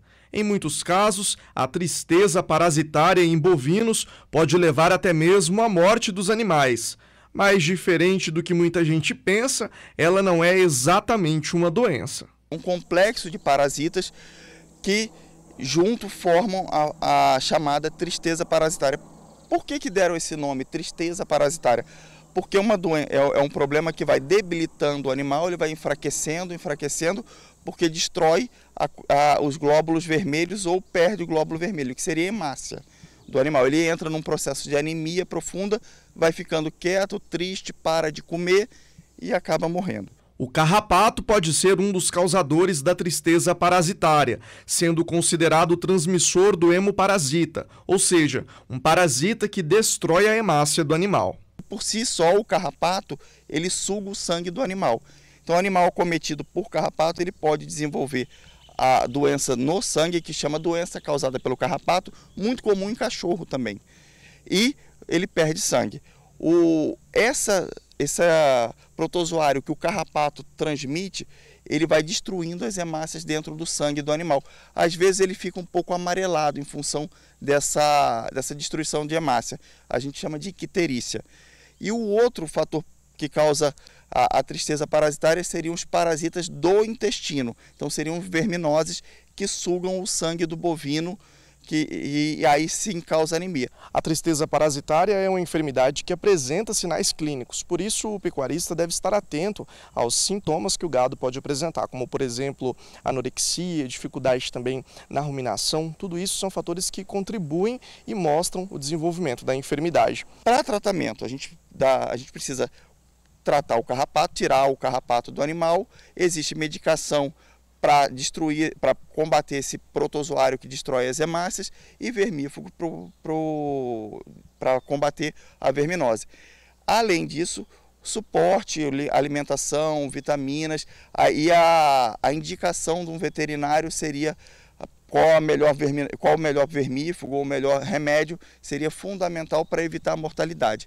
Ainda de acordo com o médico veterinário, os animais que são mais acometidos pelo problema são aqueles que têm sangue europeu. Mas é claro, isso não significa que apenas eles podem sofrer com o complexo da tristeza parasitária. Holandês, Angus, são animais que mais são acometidos pela tristeza parasitária, que eles têm menos imunidade contra o parasita. Os animais de sangue indiano, como Guzerá, Nelore, Gi, eles são mais resistentes a esse complexo de tristeza parasitária. De Campo Grande, Mato Grosso do Sul, Vinícius Souza. Tiramisu da Bela. Touro que vem do rebanho da Fazenda Bela Alvorada, Nelore Zan, com mais de 60 anos de melhoramento genético. Tiramisu é filho de Invite, com sangue fraque da Bela em matriz Ren Armador. Genética consistente e produtiva. Tiramisu da Bela é indicado para a produção de bezerros pesados ao desmame e ao sobreano, mantendo fêmeas de boa habilidade materna dentro do rebanho. Muito precoce sexualmente e de excelente composição de carcaça com AOL. Fêmeas de excelente qualidade que emprenham cedo e que permanecem por mais tempo no rebanho. Reprodutor que agrega no rendimento de carcaça pelo seu alto desempenho em área de olho de lombo. Dando sequência com Bom Dia Produtor, é claro que só aqui no canal do Boi você tem a oportunidade de fazer bons negócios e é por isso que no dia 18 de janeiro, às 19h30, você confere aqui nas lentes do SBA o top de venda Semex. Oferta de sêmen de touros de raças zebuínas e taurinas para inseminação na estação de monta. Ao vivo de Presidente Prudente, interior paulista, o supervisor de corte da Semex, Lucas de Mello, vai estar junto com a gente aí trazendo essas informações. Lucas, bom dia para você, obrigado pela sua participação. Muito bom dia, Vinícius Souza. Muito bom dia, amigo telespectador ligado aí nas lentes do canal do Boi. Um dia mais que especial, o primeiro convite aí para o nosso primeiro top de venda Semex realizado no ano de 2022. Um ano que a gente tem uma expectativa muito grande do mercado, a gente fechou um ano muito bem, né, em 2021, a inseminação crescendo, as Bia dá para soltar aí o índice, mas a expectativa nossa foi muito boa e a Semex mais uma vez crescendo além do mercado, entregando solução e a sua filosofia de trabalho para os seus clientes. E mantendo nossa filosofia de trabalho, o top de vendas é uma oportunidade, esse primeiro top de vendas do ano, para o criador que ainda está fechando sua estação de monta, para os criadores aí do Acre, do Pará, que estão nos inícios das estações de monta, uma oportunidade de levar uma seleta bateria de corte para sua fazenda e está dando direcionamento genético e o planejamento genético do seu rebanho. A gente vai estar trazendo no dia 18 de janeiro, às 19h30, os principais reprodutores das baterias de corte taurino e zebuíno da Semex, uma seleta bateria de touros para você que quer ampliar o seu rebanho, fazer matriz de qualidade, e também quem vai vender bezerro de corte, terminar, fazer o ciclo completo, alguns touros aí muito destacados para as características de desempenho, para as características de carcaça que tem um impacto econômico direto na lucratividade do rebanho do produtor. No dia de hoje, eu gostaria de aproveitar a oportunidade de trazer 6 animais que vão ser ofertados no dia 18, uma pequena amostra de tudo que vai ser mostrado, alguns touros de destaque da bateria. O primeiro reprodutor vem da seleção do Sr. Shiro Nishimura. Primeiro eu vou trazer a bateria de Zebu. O Cobra Kai da SNI, canal lote 10, se puder colocar na tela. Um touro que vem no criteriosíssimo trabalho do Sr. Shiro Nishimura e toda a equipe. Deixar um abraço para o Evaldo, para o Manzucci, que vem feito esse trabalho com muito critério, né, com muita seriedade. E o Cobra Kai é um exemplo desse fortíssimo trabalho que a Fazenda vem desempenhado. Um touro que foi destaque absoluto da prova de eficiência alimentar da Fazenda Araponga, que foi rodada lá no Nesp de Botucatu no fim do ano passado. O touro foi 11º colocado da prova, trazendo carne negativa, e um touro muito interessante no seu pedigree e na sua avaliação genética, né? Um touro que é filho do Lobinho da Santa Marina, que é sangue do Joleu, que é backup, então traz um pedigree totalmente aberto na linha paterna e na linha materna também, né? Sendo filho da Liberta do SNI, uma matriz, filha do Bacana do Mundo Novo, e ele une essa abertura de linhagem com uma avaliação genética muito interessante dentro do Embrapa Geneplus e do PMGZ, um touro que é top 1% no Geneplus e Deca 1 no IBCZ, mas paredão azul. Então, um touro indicado para quem está fazendo novilha super precoce, um touro de peso a nascer negativo, né? Um touro que traz muito desempenho também, não abre mão de desempenho, mesmo nascendo leve sua progênie, né? Um touro que agrada muito pelo equilíbrio da sua regra de DEPS, um touro indicado para quem quer fazer matrizes, um touro que é top 3% para maternal no Geneplus, um touro que nas características de carcaça, dentro da avaliação genética da Embrapa, um touro que é top 0% para acabamento e positivo para a área de olho de lombo. Então, um touro indicado para quem quer aumentar o rendimento de carcaça frigorífico e fazer matrizes mais precoces e carcaças muito bem padronizadas e terminadas. Um touro que traz todo esse equilíbrio, com um pedigree muito interessante e de um criteriosíssimo trabalho da Fazenda Araponga. Vai estar em condições comerciais imperdíveis, não deixe de nos acompanhar de 18 de janeiro, a partir das 19h30, aqui pelas lentes do canal do Boi. Outro reprodutor, na sequência, aí, eu gostaria de trazer o Qualitas Rendimento, o lote 26, canal. Um touro que vem do criteriosíssimo trabalho da Fazenda Veracruz, Nelore FVC.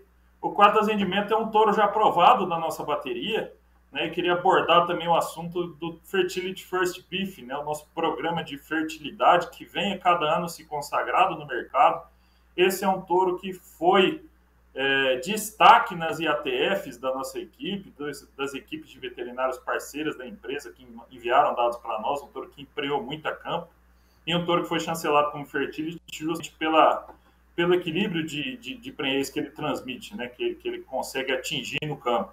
Um touro que impressiona muito pela sua carcaça, o próprio nome dele é muito sugestivo, né, o Qualitas Rendimento, justamente por tudo que ele traz na sua carcaça, uma área de lombo muito grande e uma carcaça muito convexa. É um touro muito equilibrado nas réguas de IDEP, nos 3 principais programas de melhoramento PO do Brasil. Um touro que no NCP é top 4%, no Geneplus é top 5%, DECA 1 alto no IABCZ. E um touro dono de um equilíbrio muito grande na sua régua de IDEPs. Um touro muito indicado para quem quer fazer bezerro pesado e aumentar o desempenho da sua propriedade. Um touro que é top 9 para peso sobre ano dentro do NCP. No Geneplus é um touro top 2% para peso sobre ano, então traz muito desempenho. É um touro indicado também para quem quer fazer matrizes de qualidade. É um touro muito forte para as características maternais e vem direto na filosofia de trabalho da Cemex de entregar qualidade, entregar desempenho e trazer lucratividade e solução para os rebanhos que acreditam na nossa genética. O Qualitas Rendimento também é um touro bastante indicado para esse trabalho. Na tela aí o rendimento, um touro que agrada muito visualmente, todo mundo que vem na central revisar os touros. Queria deixar o convite, você que está aí próximo de Presidente Prudente, não deixe de nos visitar, os touros da Cemex estão todos em coletas aqui na Central Tairã. Rendimento é um destaque absoluto, que agrada muito pelo visual e pela sua progênie, um touro já aprovado, que já tem filha em reprodução e atingido bons índices também. Na sequência, eu gostaria de trazer um touro que eu tenho um carinho muito grande pelo trabalho de seleção da Santanice, que é o 4226, da Santanice, um touro que também carrega seu pedigree, uma abertura de linhagem bastante interessante. No visual é um touro que agrada muito, impressiona aos olhos, né? Um touro que traz uma consistência genética muito interessante. A gente sempre fala para a nossa equipe, né, para os criadores que usam genética Cemex, que touro tem que ter pai, touro tem que ter mãe, tem que ter consistência genética. E a mãe do 4226 é um destaque absoluto dentro do rebanho da Santanice, que é a Mirella da Santanice, uma filha do Quark, que traz sangue do 1646 aí no pedigree, e o exame da Soraya, abrindo o pedigree aí, e uma fêmea que foi destaque, deixou reserva genética dentro da fazenda, e 4226 é um dos reservas que a gente pôde contratar aí, um filho do Hauser do Boitel, na Mirella, a principal doadora do rebanho da Santanice. Queria deixar um carinhoso abraço aí pro Tonico, pro Marcelo e pro João Paulo Teles, um dos investidores, sócios do touro, que está com o projetão da Agro 2A aí, que crescendo a cada ano, e que investiu em bom reprodutor e vem colhendo bons frutos, né? Um touro que se provou muito bom em ATF dentro da Cemex, e um touro que deixou uma progênie bastante interessante, um touro que foi lá larga escala no Pará, deixando a bezerrada muito padronizada, aí, levando consigo toda a consistência genética que ele carrega no seu pedigree. Um touro extremamente bem avaliado também, além de ter um visual muito interessante, um touro que é top 3% do Geneplus, top 8% do NCP, e um touro que traz muito desempenho, conformação frigorífica, tudo aquilo que o criador de corte quer ver na sua bezerrada, né? Uma carcaça convexa, pesada, padronizada e raçuda. Esse é um touro que transmite tudo isso, trazendo uma avaliação genética muito interessante do criterioso trabalho da Santanice. Na sequência, para finalizar a bateria de Zebu, gostaria de trazer o Santeiro da Bom Sucesso, lote 42, canal. Um touro que é destaque absoluto da bateria, um touro que entrou jovem, se provou muito cedo, Fertility First também, touro que empreou muito a campo, traz uma abertura de pedigree muito interessante. No dia de hoje eu trouxe alguns touros que são opção de pedigree para as principais linhagens do Nelore moderno. Santeiro é um filho do Ren Cartago, um touro da Cemex, que vendeu muito sêmen, deixou uma progênie muito consistente, um touro mais que provado nos rebanhos de seleção do Brasil e nos rebanhos comerciais, um filho do Ren Sagres, do Mamãe Quark. E na sua mãe, Santeiro traz um handicap, também uma abertura de pedigree muito interessante, né? Um filho do Ren Cartago, uma mãe handicap. Um touro que agrada muito por sua morfologia, um touro de costelas profundas, uma carcaça muito convexo, um touro que agrada pela sua funcionalidade, um touro de umbigo corrigido, aprumos muito funcionais, e um touro que, sem dúvida nenhuma, vai deixar uma bezerrada muito interessante. Já tem bezerro desmamado, santeiro, uma produção muito interessante, padronizada, uma bezerrada convexa, muito bem formada. E um touro que tudo aquilo, pois traz na sua avaliação genética um equilíbrio muito interessante, não um touro de peso a nascer negativo. A gente sabe a dificuldade que está em encontrar touros que nascem leve para os desafios de precocidade, um touro que é peso a nascer negativo, traz muito desempenho, muita habilidade materna, um touro que é top 2% no NCP, um touro que é top 2% no Gene Plus e Decão no IBCZ, um touro completo em carcaça, maternal, precocidade e desempenho, trazendo toda a filosofia de trabalho da Cemex impressa nesse reprodutor. Eu queria deixar um grande abraço para o Michel Carro, que vem feito um trabalho majestoso dentro da seleção Nelore PO e sendo parceiro nosso no Santeira, e um touro que vem comercializado muito e agradar a todo mundo que visita a Central. Por fim, eu gostaria de trazer um touro da bateria de Taurino, lote 16, canal o High Valley. Vai ser uma noite especial para quem quer fazer reposição de matrizes com a bateria de Zebu e para quem quer fazer cruzamento industrial, buscando reposição de matrizes F1 de qualidade, com boa habilidade materna. Também a gente vai trazer touros muito interessantes na tela o High Valley. O nome é um nome também sugestivo, é um touro de valor genético muito alto e que agrada pelo visual, um touro de uma carcaça muito convexa, né? Um animal muito musculoso, ideal para quem quer fazer bezerro pesado e segurar F1 de qualidade. Também entra nesse tipo de projeto, um touro que na sua régua de DEPS é top 2% para peso de desmame e para peso ano é um touro de 154 libras, top 2% para desempenho. Então um touro muito interessante, um touro que é top 10% para ganho médio diário residual, um touro para eficiência alimentar, um touro que vai comer menos e ganhar mais no confinamento, um touro muito interessante. Um touro de altura moderada, 0,9 de altura e de gordura quase positiva, né? Então um touro indicado aí para o sistema semi-intensivo, um sistema que não vai intensificar muito, é um touro que também entra bem, tá? Um touro que é top 4% para peso carcaça e top 3 para AOL. Então um touro que vai aumentar o rendimento de carcaça da progênie e que vai entregar muito peso de carcaça também, né? Então um touro ideal aí para quem quer aumentar o peso e para quem vai segurar F1, é um touro que é top 20 para leite na sua progênie. Então, quem tem o objetivo de fazer o tricross lá na frente, é um touro que agrega muito nesse tipo de trabalho, trazendo desempenho para a sua progênie e habilidade materna para as fêmeas F1. É um touro bastante interessante. Por fim, não menos importante, o lote 18, o touro Ginder Imperial, um touro de destaque absoluto da nossa bateria, um touro Fertility First também, um touro que emprenhou muito, a gente tem muito dado de ATF desse animal, um touro que agrada muito pelo visual, né? Um touro de uma carcaça extremamente convexa, muita musculatura, uma carcaça muito bem revestida, e um touro que traz todo o equilíbrio que ele mostra no seu visual dentro da sua avaliação genética, né? Um touro que é top 4 para peso ao ano, com 145 libras para essa avaliação, um touro que é top 2 para ganho médio diário residual, um touro que traz eficiência alimentar, um touro top 15 para peso a carcaça. Para quem quer fazer confinamento nos índices bioeconômicos da prova da American Angus, é um touro que é top 10%, com $114 a mais que a média da American Angus. Então, um touro que vai trazer lucratividade para o seu rebanho e que vai entregar muito desempenho para a sua progênie. O Ginder Imperial, um touro mais que provado, tem muita bezerrada. Então, eu convido você, amigo pecuarista, entre em contato com o nosso WhatsApp que está na tela. A gente vai enviar vídeo de progênie para você. Toda a mesa técnica da Central, a nossa equipe de regionais vai estar à disposição para tirar qualquer dúvida. E na próxima semana, no dia 18 de janeiro, a partir das 19h30, a gente vai estar transmitindo pelas lentes do Canal do Boi o primeiro Top de Venda Cemex, a seleta bateria de corte Zebu e Taurino. Estará à sua disposição uma mesa técnica para te ajudar a alavancar a lucratividade de seu rebanho, né, Vinícius? Uma noite mais que especial de bons. Com certeza, meu amigo Lucas, bons negócios aqui pelas lentes do Canal do Boi. Obrigado aí pela sua participação. Tenho certeza que o pessoal de casa já anotou a data aí, já conferiu tudo certinho e vai participar. Um abraço para você aí, um bom dia, uma ótima semana. Bom, inclusive, você pode acessar o portal esba1.com e ficar por dentro de toda a nossa agenda de leilões. Lá tem muita coisa para acontecer. Tem o evento da Cemex agora no próximo dia 18, a partir das 19h30, pelo horário de Brasília, com transmissão aqui pelo Canal do Boi. São muitas muitas ofertas boas para você poder aproveitar e fazer bons negócios. E por lá no portal sba1.com, que inclusive na semana passada estreou, tá de cara nova, você tem acesso à nossa agenda de leilões aí durante a programação de todos os eventos que vão acontecer durante o ano, com exclusividade aqui pelo canal do Boi, além, claro, do nosso portal de notícias para você poder conferir as principais manchetes que movimentam o setor do agronegócio. E é por falar nessas principais manchetes que a gente vai agora direto para a nossa redação conversar com a Kaile Rodrigues, que já está por aí a postos e tem destaques na manhã dessa segunda-feira. Kaile, obrigado pela sua participação. Bom dia.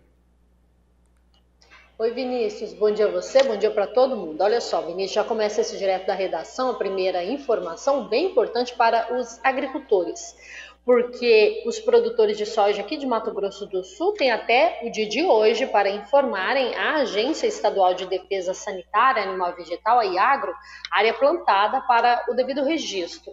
A obrigatoriedade é importante pela Lei 3.333, sendo que a falta de comunicação ao órgão pode acarretar penalidades ao produtor. O registro pode ser feito por meio do site da IAGRO, o pessoal pode até colocar aí para todo mundo saber qual é o site, né? A data final para o plantio de soja no estado foi no dia 31 de dezembro, dia estabelecido dentro das ações de combate à incidência de ferrugem asiática. Vinícius, vou explicar um pouquinho como que está a safra, né? 2021-22, devido à estiagem que atinge Mato Grosso do Sul, a Secretaria de Estado de Meio Ambiente, Desenvolvimento Econômico, Produção e Agricultura Familiar, a Semagro, a produção de soja pode ter quebra nesta safra. Apesar de estimativas anteriores reverem, né, que a produtividade poderiam atingir até 58 sacas por hectare. A seca não está afetando apenas Mato Grosso do Sul, mas sim todos os estados da região sul também, é o que a gente tem acompanhado, estão sentindo os efeitos da falta de chuva. Em Santa Catarina, por exemplo, o secretário de Agricultura, Altair Silva, afirmou que as perdas nas lavouras de milho chegaram até a 80%. Então, fica o alerta aí para o pessoal aqui do Mato Grosso do Sul, que até hoje, então, para fazer o cadastro na IAGRO, viu, Vinícius? Tá certo, pessoal, atento aos prazos. Eu sei que você também tem informação sobre as chuvas que afetam cerca de 30 mil produtores rurais em Minas Gerais, é isso mesmo? Isso, Vinícius. As fortes chuvas dos últimos dias no Vale do Jequitinhonha causaram danos na agropecuária da região. Segundo o levantamento preliminar, né, da Emater de Minas Gerais, cerca de 30 mil agricultores familiares e produtores rurais em 289 comunidades foram afetados direto e indiretamente. A informação é referente a 16 municípios.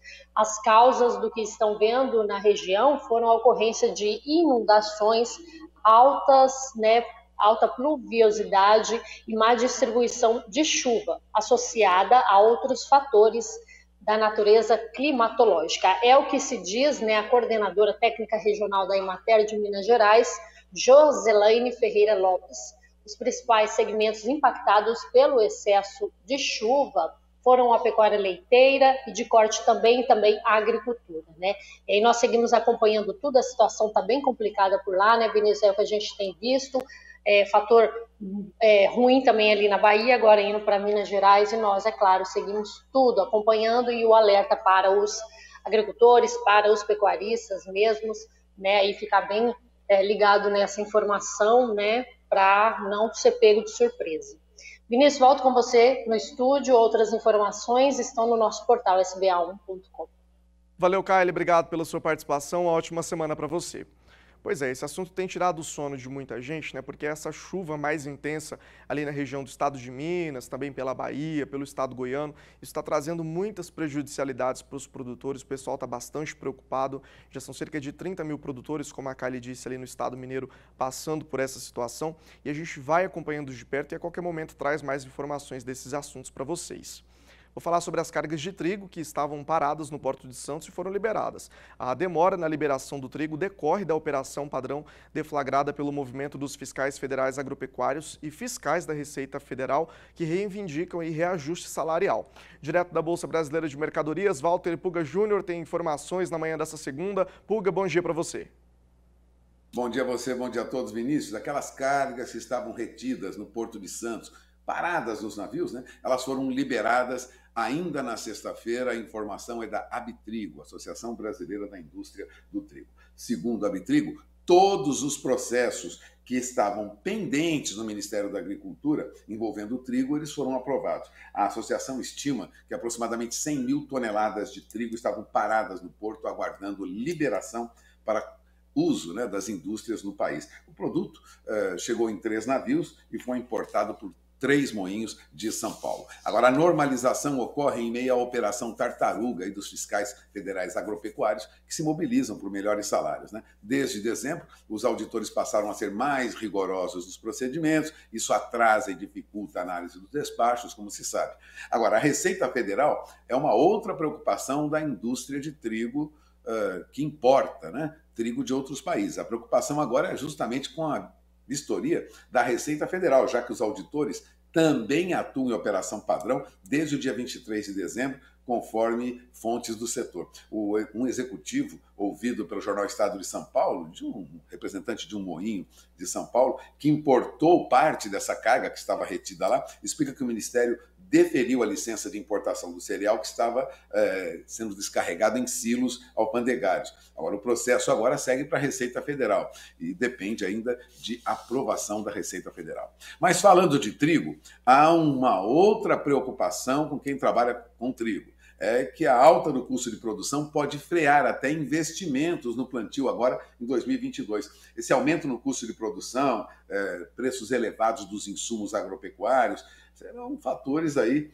decisivos, né, para redução do plantio do trigo neste ano. Bom, os preços subiram quase 30% no ano passado, tendem a continuar atrativos, mas o alto investimento necessário para produzir trigo, que é de risco elevado, pesa sobre a rentabilidade do grão, destacava a jornalista Isadora Duarte, do jornal Estado de São Paulo. Neste momento que os produtores da safra de verão têm perspectiva de manutenção da área plantada, né, o desempenho das lavouras de soja e milho verão, que registram perdas por conta dos problemas climáticos, né, quente, seco, também vai se refletir na capitalização dos agricultores e no potencial de investimento aí na cultura de inverno, que é a cultura do trigo, né? Resumindo, nós estamos aí com preocupação em relação à produção de trigo no país. Hamilton Jardim, que é vice-presidente da FARSul, da Federação de Agricultura do Rio Grande do Sul, diz que a maior incógnita agora é qual será a margem de rentabilidade para o cultivo do trigo. A lucratividade vinha aumentando há alguns anos, ele disse, com preços quase estáveis dos insumos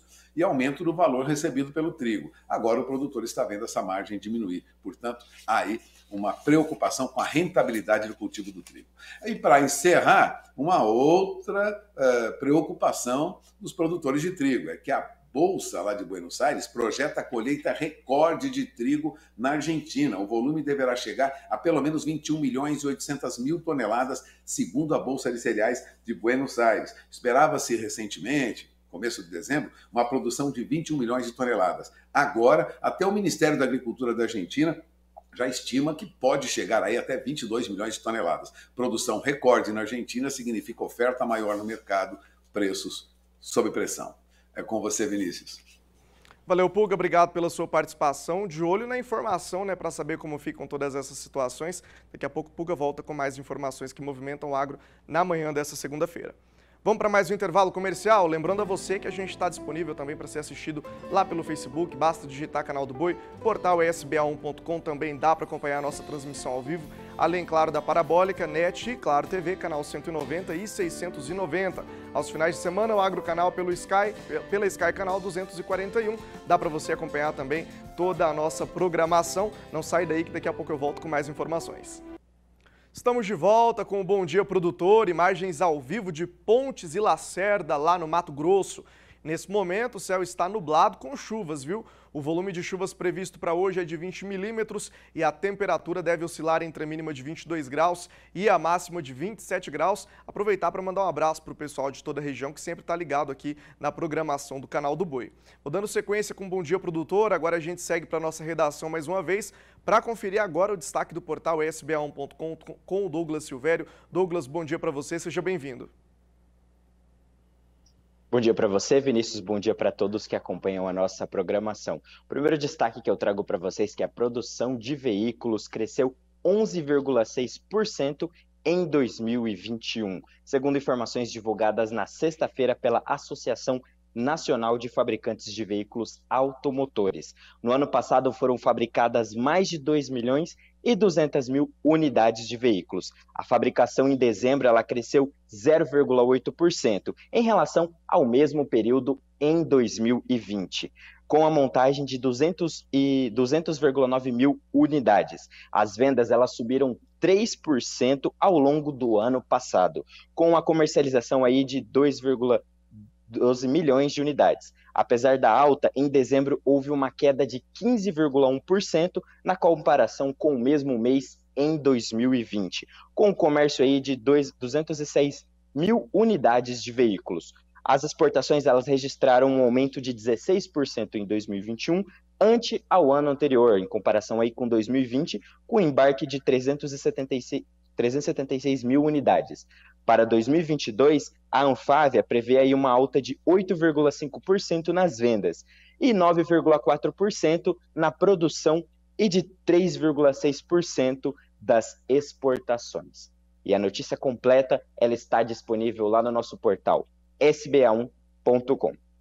E falando nele, eu lembro a vocês que já está disponível o novo episódio do podcast Agroclima, apresentado pela Renata Ferreira, que traz aí as atualizações, as previsões das condições climáticas nas principais regiões produtoras do nosso país. Acesse sba1.com. A notícia completa e o podcast estão disponíveis no nosso portal e o podcast também está disponível na plataforma de áudio Spotify.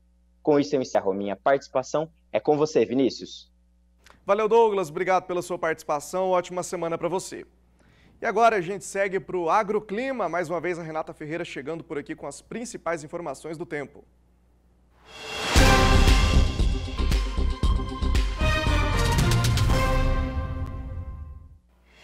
Vinícius, como temos acompanhado aqui no Agroclima, uma frente fria associada a um ciclone, essa tropical, na costa do Brasil e um grande corredor de umidade no interior do país provocaram temporais em várias cidades, né? A chuva foi intensa nos últimos dias, principalmente em áreas do sudeste brasileiro. Com sistemas aí de frente fria, ciclone, o grande corredor de umidade ainda seguem direcionados às áreas centrais do país, provocando volumes de chuva expressivos nesta segunda-feira. No sudeste, o solo se encontra bastante saturado aí em áreas de Minas Gerais, o que aumenta o alerta para novos deslizamentos. E a partir de amanhã, até o fim da primeira quinzena, a zona de convergência do Atlântico Sul perde força e a chuva diminui aí na região. Mas não para, a chuva acontece com períodos de mais aberturas de sol. O excesso de nebulosidade da chuva na região sudeste vão deixar as temperaturas mais amenas. Áreas como o centro e sul de Minas, Vale aí do Paraíba, os termômetros não devem passar dos 25 a 27 graus, o que é uma temperatura bem baixa para a época do ano.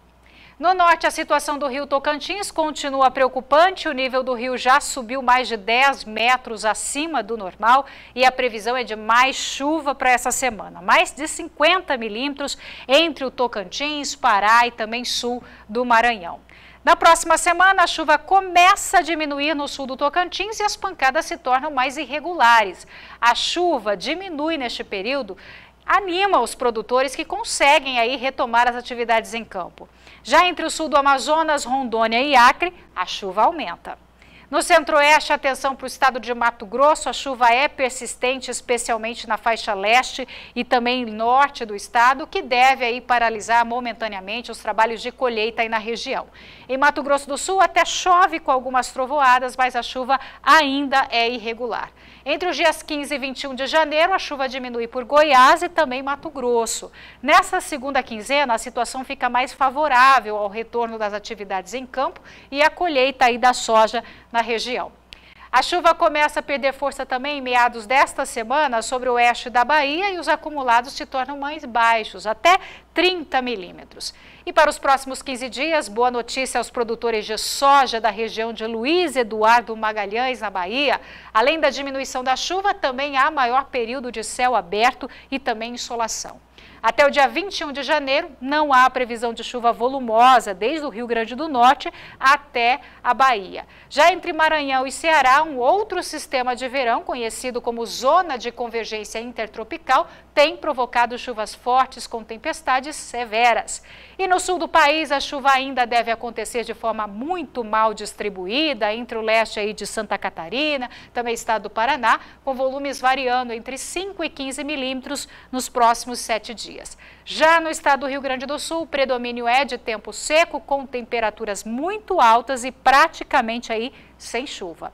Ao longo da próxima semana, a massa de ar seco e quente ganha força e as temperaturas voltam a disparar aí no oeste do estado gaúcho, com máximas chegando perto dos 40 graus.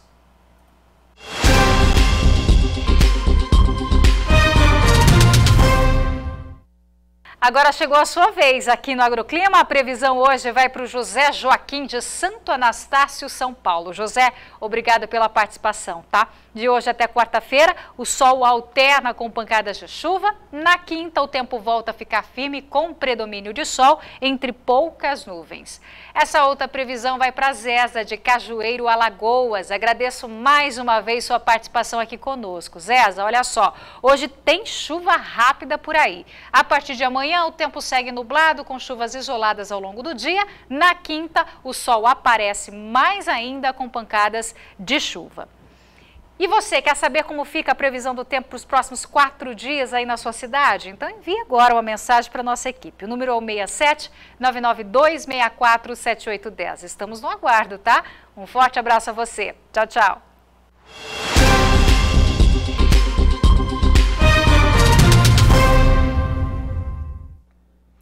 As cotações dos fertilizantes no mercado internacional tendem a ter estabilidade durante esse ano. É o que estimam os analistas de mercado. Para falar sobre esse assunto, nós vamos voltar à Bolsa Brasileira de Mercadorias com Walter Puga Júnior, que já está por aqui. Os custos dos fertilizantes podem ceder, então, Puga, é isso mesmo? Os casos podem até ceder, mas isso não ocorre rapidamente, não. Bom, depois daquela escalada nos preços do ano passado, as cotações internacionais dos fertilizantes devem se acomodar agora em patamares mais próximos da estabilidade, até com tendência de queda. Para alguns produtos como a ureia, espera-se até mesmo um recuo, como você lembrou agora. Agora, os preços daqueles grupos, né, de macronutrientes, como se diz na agronomia, né, subiram muito em 2021. Caso da ureia, caso dos fosfatados, cloreto de potássio. Cloreto de potássio chegou a triplicar, né? Esperamos agora que os preços cedam um pouco em 2022 e 2023. É o que disse a Bárbara Evangelista, ela é analista da Global Fert, né? Mas eles devem se manter em patamares ainda mais elevados do que nós vimos em 2019 e também em 2020. Para o caso dos nitrogenados, e aí está a ureia, né? Segundo Marcelo Mello, da Stonex, diretor de fertilizantes da consultoria americana Stonex, a partir de abril ou maio a cotação da ureia deve derreter. Até lá, ela deve seguir estável.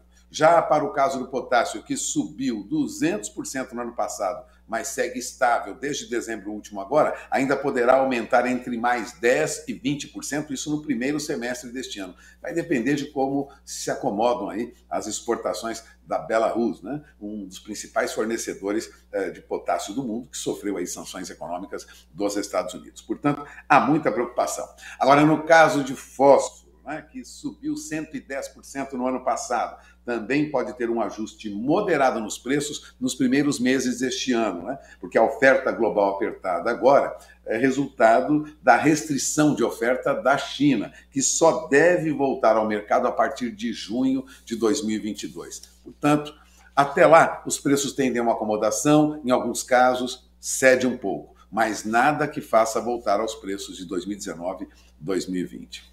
Bom, eu aproveito para falar um pouco sobre o mercado do café, mercado que vem reagindo em alta, né, constante, porque o CPEA, Centro de Estudos Avançados de Economia Aplicada, vê uma quebra significativa na produção de café, mesmo com alguma melhora no clima, viu? O clima ficou um pouco mais favorável para as lavouras de café em diferentes regiões do país, café arábica principalmente, né? Mas o setor ainda espera uma quebra significativa na próxima safra. É o que dizem os analistas do CPEA. Os agentes ouvidos pelo CPEA na pesquisa ainda estão incertos quanto ao tamanho possível dessa redução, ou seja, quanto perderemos de produção. Mas as melhores estimativas podem ser feitas após aqui os primeiros meses de 2022, né? Seria muito difícil fazer uma previsão agora. Nos últimos meses de 2021, tanto bancos como cooperativas estimavam que na quebra de safra para a variedade arábica de café estaria entre 8 e 12 milhões de sacas. Agora, outros países exportadores de café, como a Colômbia, Vietnã,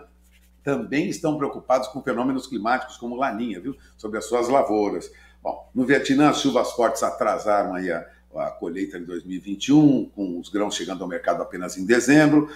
Problemas logísticos também afetaram exportadores, não só brasileiros, mas também de fora. E é um cenário, na verdade, de oferta apertada diante das perspectivas aí de recuperação da demanda, que, aliás, já vinha mantendo patamares recordes de preços, pelo menos nominais, para o café arábica e o café robusta no Brasil. Veja, no segundo semestre, o indicador de café arábica do CPEA, arábica tipo 6, posto em São Paulo, aproximou-se de R$ 1.500 a saca de 60 quilos. É o maior patamar real desde 1999. Os valores são deflacionados aí pelo Índice Geral de Preços, né? Já para o café robusto, o indicador tipo 6, peneira 13 ou acima, ficava acima de R$ 800 a saca de 60 quilos em boa parte do segundo semestre do ano passado. Então os preços subiram. Agora, com isso, ficou próximo do recorde do preço do robusto, que foi registrado lá atrás em 2016. Isso em termos reais, sempre deflacionando. Agora, o que dizem os corretores da Bolsa Brasileira de Mercadorias? Em Franca, café arábica, em média, era negociado na sexta-feira a R$ 1.470 a saca, uma queda neste mês de 0,68%. E em Minas Gerais, na região de Araguari, Patrocínio, em média, na sexta-feira, café era negociado a R$ 1.520 a saca, uma alta de 2,01% na sexta-feira e a primeira alta registrada na média dos corretores da Bolsa Brasileira de Mercadorias para o mês de janeiro. Café continua avançando em preço. Agora, neste momento, o que ocorre com o café no mercado internacional, tendo como referência os primeiros negócios no mercado americano, é uma queda, pelo menos para o vencimento de março. Café para março, eu acompanho aqui nos computadores da Bolsa de Mercadorias, tem último negócio a $2,37 por libra-peso. Mas vale lembrar, já chegou a 2,39. Café negociado para maio, chegou a $2,40 por libra-peso. Aliás, passou de $2,40. Neste momento, tem uma alta de 2,87%. É o último negócio feito na sexta-feira. $2,38 por libra-peso. Lembrando de novo que na máxima chegou a passar de 2,40. Café tem preços firmes, mesmo com alguma baixa agora nos primeiros negócios desta manhã, no vencimento de março. É com você, Vinícius. Hugo, a gente continuou por aqui porque o dólar cedeu um pouco e a nossa bolsa teve aí uma leve recuperação. Mudou o quadro no mercado financeiro? Como que está essa situação? Olha, não mudou muito não, viu? O dado de emprego nos Estados Unidos, divulgado na semana passada, na última sexta-feira, decepcionou e o dólar acabou recuando. Recuou para R$ 5,63. Neste momento, o dólar opera em alta de 0,23% depois de abrir na estabilidade. O dólar abriu estável, 9 horas, 9,5. Agora, 9 horas e 22 minutos, o dólar já sobe para R$ 5,64 mais 30, tem uma alta agora de 0,23%. Agora, a geração de vagas de trabalho lá nos Estados Unidos, divulgada na semana passada, foi bem abaixo do que o mercado esperava. Resumindo, o dólar perdeu valor frente a uma série de moedas, perdeu valor também frente ao real. Esse viés, né, que veio de fora, fez o dólar fechar em queda de 0,85% na sexta-feira, na faixa de R$ 5,63. Mesmo com o desempenho de baixa da última sexta-feira, o dólar ainda acumula, nesta semana, uma valorização de 1%. Isso semana passada. Com essa alta que nós temos agora, de até 0,20, 0,15, 0,14 nos primeiros negócios desta manhã, é de se estimar que, na verdade, nós teremos aí o dólar ainda firme. Segundo o Departamento de Trabalho do governo americano, foram criadas, veja só, 199 mil vagas de trabalho no mês passado, mês de dezembro, muito abaixo daqueles 422 mil esperados pelos analistas. A taxa de emprego lá está recuando, surpreendeu até positivamente. A taxa de emprego caiu para 3,9% contra uma expectativa de 4,1%. Esse número é que fez com que o dólar perdesse valor frente a outras moedas. Agora, o dólar index negociado agora vem em alta de 0,21%. Se na sexta-feira o dólar index recuou, agora está a 95.520 pontos, tem uma alta de 0,21%, o que significa que nos primeiros negócios desta manhã o dólar avança frente a outras moedas e não deve ser diferente frente a moedas de países emergentes como o Brasil. Portanto, avanço sobre o real é o que sinaliza essa alta para o dólar index lá fora. Então, o dólar pode ter negociações em alta até mais acentuada durante esta segunda-feira.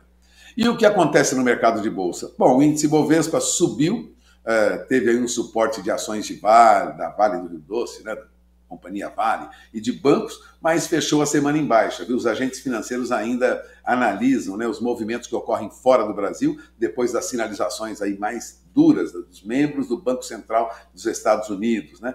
Bom, nível de emprego nos Estados Unidos não foi o esperado, o Banco Central americano já sinaliza que vai aumentar a taxa de juros a partir de março, isso deve puxar dólares de vários países rumo ao mercado americano, já temos dito isso aqui, e a perspectiva é que nós tenhamos aí alguma recuperação para o índice Bovespa, caso haja uma sinalização positiva dos gastos do governo, alguma acomodação entre o Congresso e o Executivo na retomada dos trabalhos daqui a alguns dias.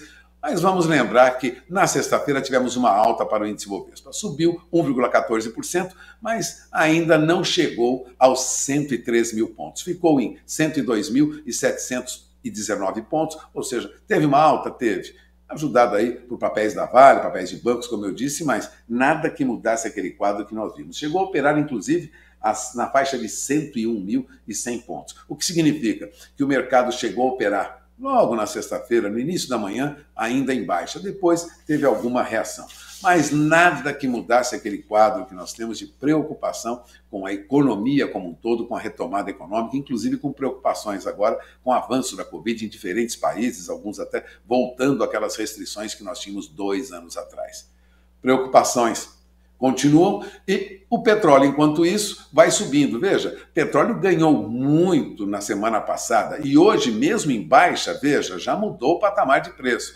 Dólar tem movimento de valorização e o que acontece com o petróleo é uma desvalorização. O petróleo WTI opera agora em queda de 0,68%, mas a $78,40 por barril. E o petróleo Brent tem um valor mais alto, mesmo em queda de mais de 0,5% agora, opera a $81,31 o barril, ou seja, vai consolidando a alta que o petróleo teve na semana passada. E para finalizar, eu gostaria de dar um recado para quem tem operações na Caixa Econômica. A Caixa Econômica Federal resolveu reduzir juros para a operação de crédito rural desde que o financiamento seja contratado até o final deste mês. A Caixa anunciou a redução de até 1 ponto percentual nos juros das operações de crédito rural, que serão contratadas até o final deste mês. As taxas diferenciadas, a partir de 5,5% ao ano, são destinadas a financiamento de custeio agrícola para as lavouras, tome nota, de trigo, feijão e para a pecuária, tanto gado de corte como gado de leite. O banco vai oferecer condições especiais, inclusive com redução de taxas e até isenção de tarifas para clientes que têm crédito rural ativo e que estejam em dia com os seus pagamentos. É uma notícia positiva. A redução de juros é sempre um bom sinal, não? É com você. Com certeza, Pulga, redução de juros. Boas notícias aí para o pessoal de casa. Valeu pela sua participação. Um abraço. Ótima segunda-feira para você.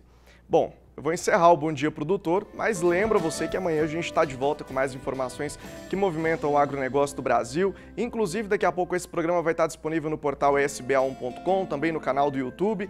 E você ainda pode nos acompanhar pelas nossas mídias sociais, portal SBA1, como eu já disse. Também tem o nosso aplicativo SBA Play. Aproveita, dá uma passadinha no Instagram, @canal do Boi 1 e, claro, lá no nosso Facebook, Canal do Boi. Amanhã a gente está de volta. Para você, uma ótima segunda-feira, uma semana de sucesso. Tchau, tchau!